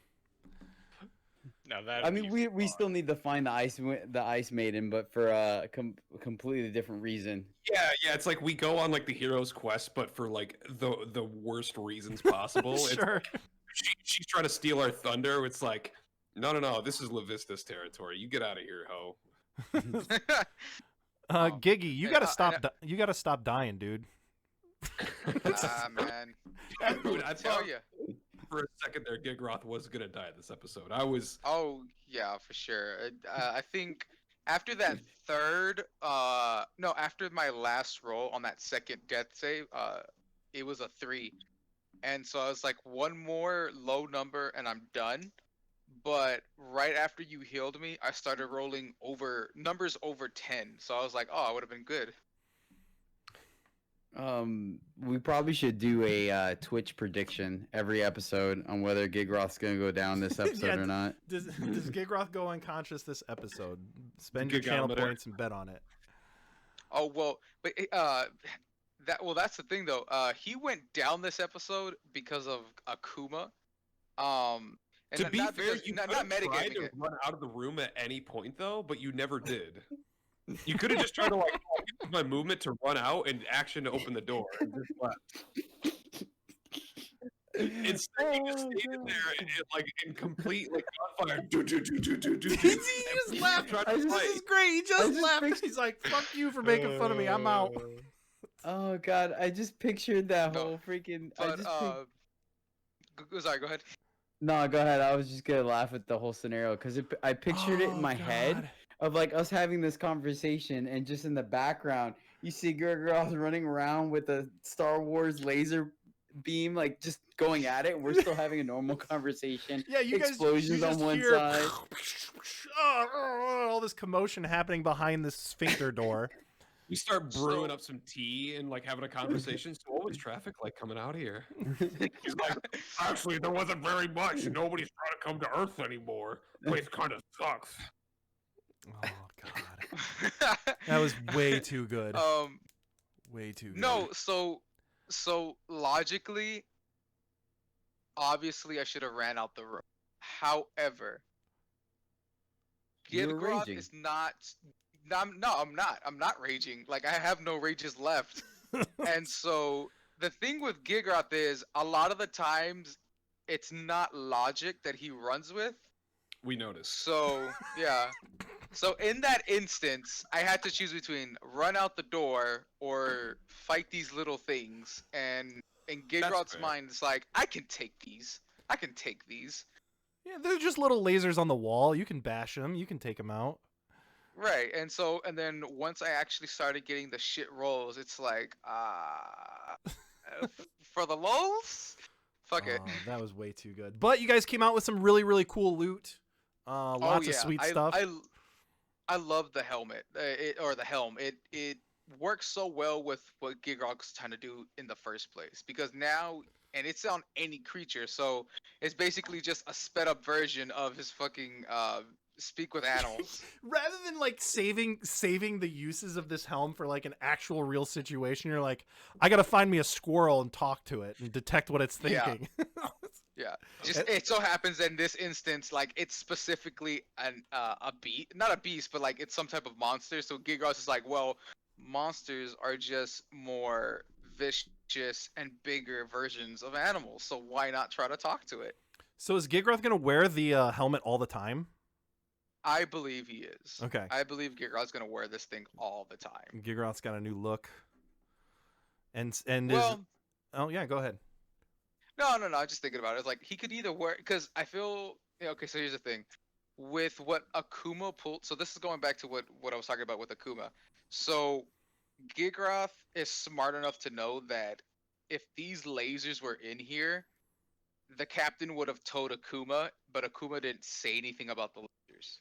So he's smart enough to deduce that. Yeah, you're good. Just go on in So- there. He says go in, you're fine. Yeah. And so by that happening, him getting knocked down. So now at this point, Gigroth no longer him and Akuma are not good, or like there's not like a specific beef. He just does not like or trust Akuma anymore. So There's a so certain in- level of animosity there between the two. Yeah. So in Gigroth's mind, Sorry, it's like, this is okay, a side well, note here, but I like the term specific beef. I really like that as like I don't know, like a rap artist like name, like that's or like a group name, like that's great. Specific beef. I don't know why that just stuck specific out. beef. oh yeah, we have to It's choose like a group so name. fun. All That's a right, great well, name. I choose specific beef for us for a group name. That's who we are now. Cyrus. Specific beef. All right, we'll think All right. about it. All right, Done. specific beef it is. Good meat is now called specific beef. Oh man. with a side of good mead. But no, so yeah, that's why I feel like Gigrox is probably gonna be wearing this helmet around all the time now because he doesn't trust Akuma not to try to steal. You're gonna use your detect thoughts every day on Akuma. Actually, I can because it's at will. There's no there's no like time limit on it. Like I can get like the surface of a creature's thoughts, but they have to make a saving throw if I want to probe deeper. But I can like switch to like using an action. I can just switch to a different creature whenever I want. As long as you maintain concentration on the spell, you can use a bonus action to send a telepathic method. If you focus on it, can reply using a bonus action. Oh, so like using detect thoughts, there's no limit to number of times per day. Exactly. I saw that. And I was like, bro, this is great, and it's a 30-foot radius. So, I mean, I don't know how you want to rule that because you know with speak with animal, you have a depending on their intelligence level, there's a certain amount of what is it? There's a certain amount of like a language barrier, not a language barrier, but like of when you speaking to the animal, there's a certain like it's what it's able to reply depends on its intelligence. Mm-hmm. But with this, there's not really like there's not that barrier of well, it can only respond a certain way because of its intelligence. So if I use detect thought, maybe Yeah, they I can have a more respond. thorough. Yeah, they can respond no A more- problem to you. Exactly. And so this just works so well for Gigroth. And he's gonna use that fucking thing a lot. Like I'm honestly he's gonna be doing some dumb shit with it. Like he's probably gonna try to peek into your dreams, you know, your thoughts when you're sleeping, guys. Just letting you know now. So Gigroth is a Um, creep. Basically, he's gonna like start like creeping on people's thoughts. He's gonna hook up with it's like, I Amy wonder- again and creep on her thoughts. Maybe See He's if gonna maybe- creep on her. See if she's sister's faking thought. it. And see the thing about the helm that I really like too is that if I ask you a question, I don't have to like I don't have to do anything else. Like I can ask you a question, and if you lie to me, I can basically I'll know because in your head you're like, okay, well I'm gonna tell him this, but it's not obviously true. Where in fact it's actually this, and I can get the broad scope of that. So it's really good for interrogations. I like that See- Gigroth is like the worst person to have this helm for interrogation really- purposes. Yeah, so I have a question though. Is there still any verbal or somatic components, or can he do it completely silently? You can use an action to cast this spell. I imagine just the helm is the only components that you need. Interesting. So that would take care of the material components. There's probably a verbal and somatic component that you would need to basically show that you are using it. Okay, so it's not like he can like constantly be using it and no one is aware. Yeah, that he's doing... people would be aware that you're using it. Okay. So we haven't asked the important question. So this thing came off of the cephalopod ship. So what does it look like? Because it's definitely got to look like a penis, right? Like that's No, just like It's, given it's- everything it's- else and all Oh, the other. I got it. euphemisms. I got it. I pictured the ray gun from Call of Duty Zombies. So Nice. So the Oh, eye, sorry, go ahead. the one eye hole has like it shows the picture on D&D Beyond. It has like a purple gem. Instead of a purple gem, there's a sphincter on it. There's like a butthole anus that closes up. Oh, it's like the flag from Community where it's just a butthole. I honestly, as a player, I would love that. The only thing that I have against that would be like all the time he's like half blind unless he tickles the butthole with his eyelash every time. So he's just blinking No, constantly through one eye. just when you use it, that's the verbal and somatic component. Is it goes? It makes the butthole. It makes the closing and opening sound, and then like No! the buttholes on the eyes just kind of close, and that's what and then you're using it. I'll be right back.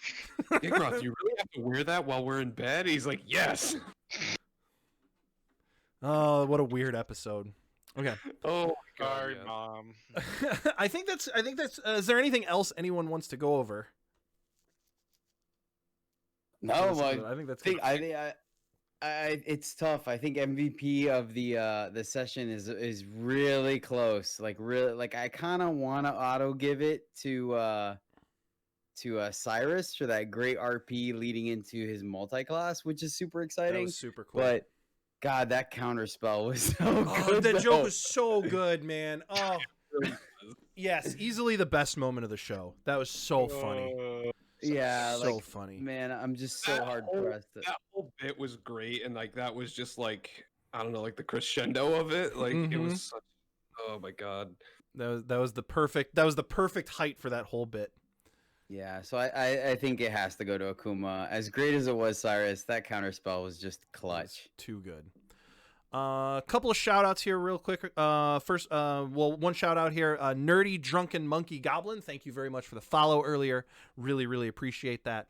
Next week is going to be a little bit different. Akuma, on Levistus's orders, is not going to be with the group next Monday. And instead, we are going to be joined by a couple of friends from another stream, Bassoon Buffoon and Kevin. They play D&D on Sunday nights on Bassoon Buffoon's stream, twitch.tv/Bassoon Buffoon.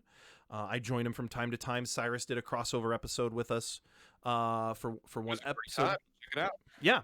The VOD should be up as a highlight on his channel, but they are going to be joining us on our stream next week for a bit of a crossover there. So Baythago, yeah. What is this, a crossover episode?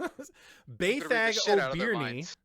Baythag O'Bierney, who is like, I'll give you a little taste here. He's basically a happy-go-lucky Mr. Magoo. So he's like, get ready to be thrown into some shit with him. And then whatever character Kevin comes up with, they're going to be joining us next week, next Monday. And Akuma and I are going to be doing a YouTube-only special for his adventures while the other group is doing their thing. So So if you want to watch it, like, comment, and subscribe. yes, go over to our YouTube channel, subscribe. Over there, you can find all the VODs for our previous broadcasts, all up there. Join us in our Discord. All that information is below, all the links below. Thank you all very, very much for hanging out with us tonight. It was a great time. Yes, no problem, Chastity. Thank you so much for watching us tonight. We appreciate everyone else who's watching us as well. Thank you for being here. We will see you next Monday night. Have a great night, everyone. Have a good night and a good week. Bye, everyone.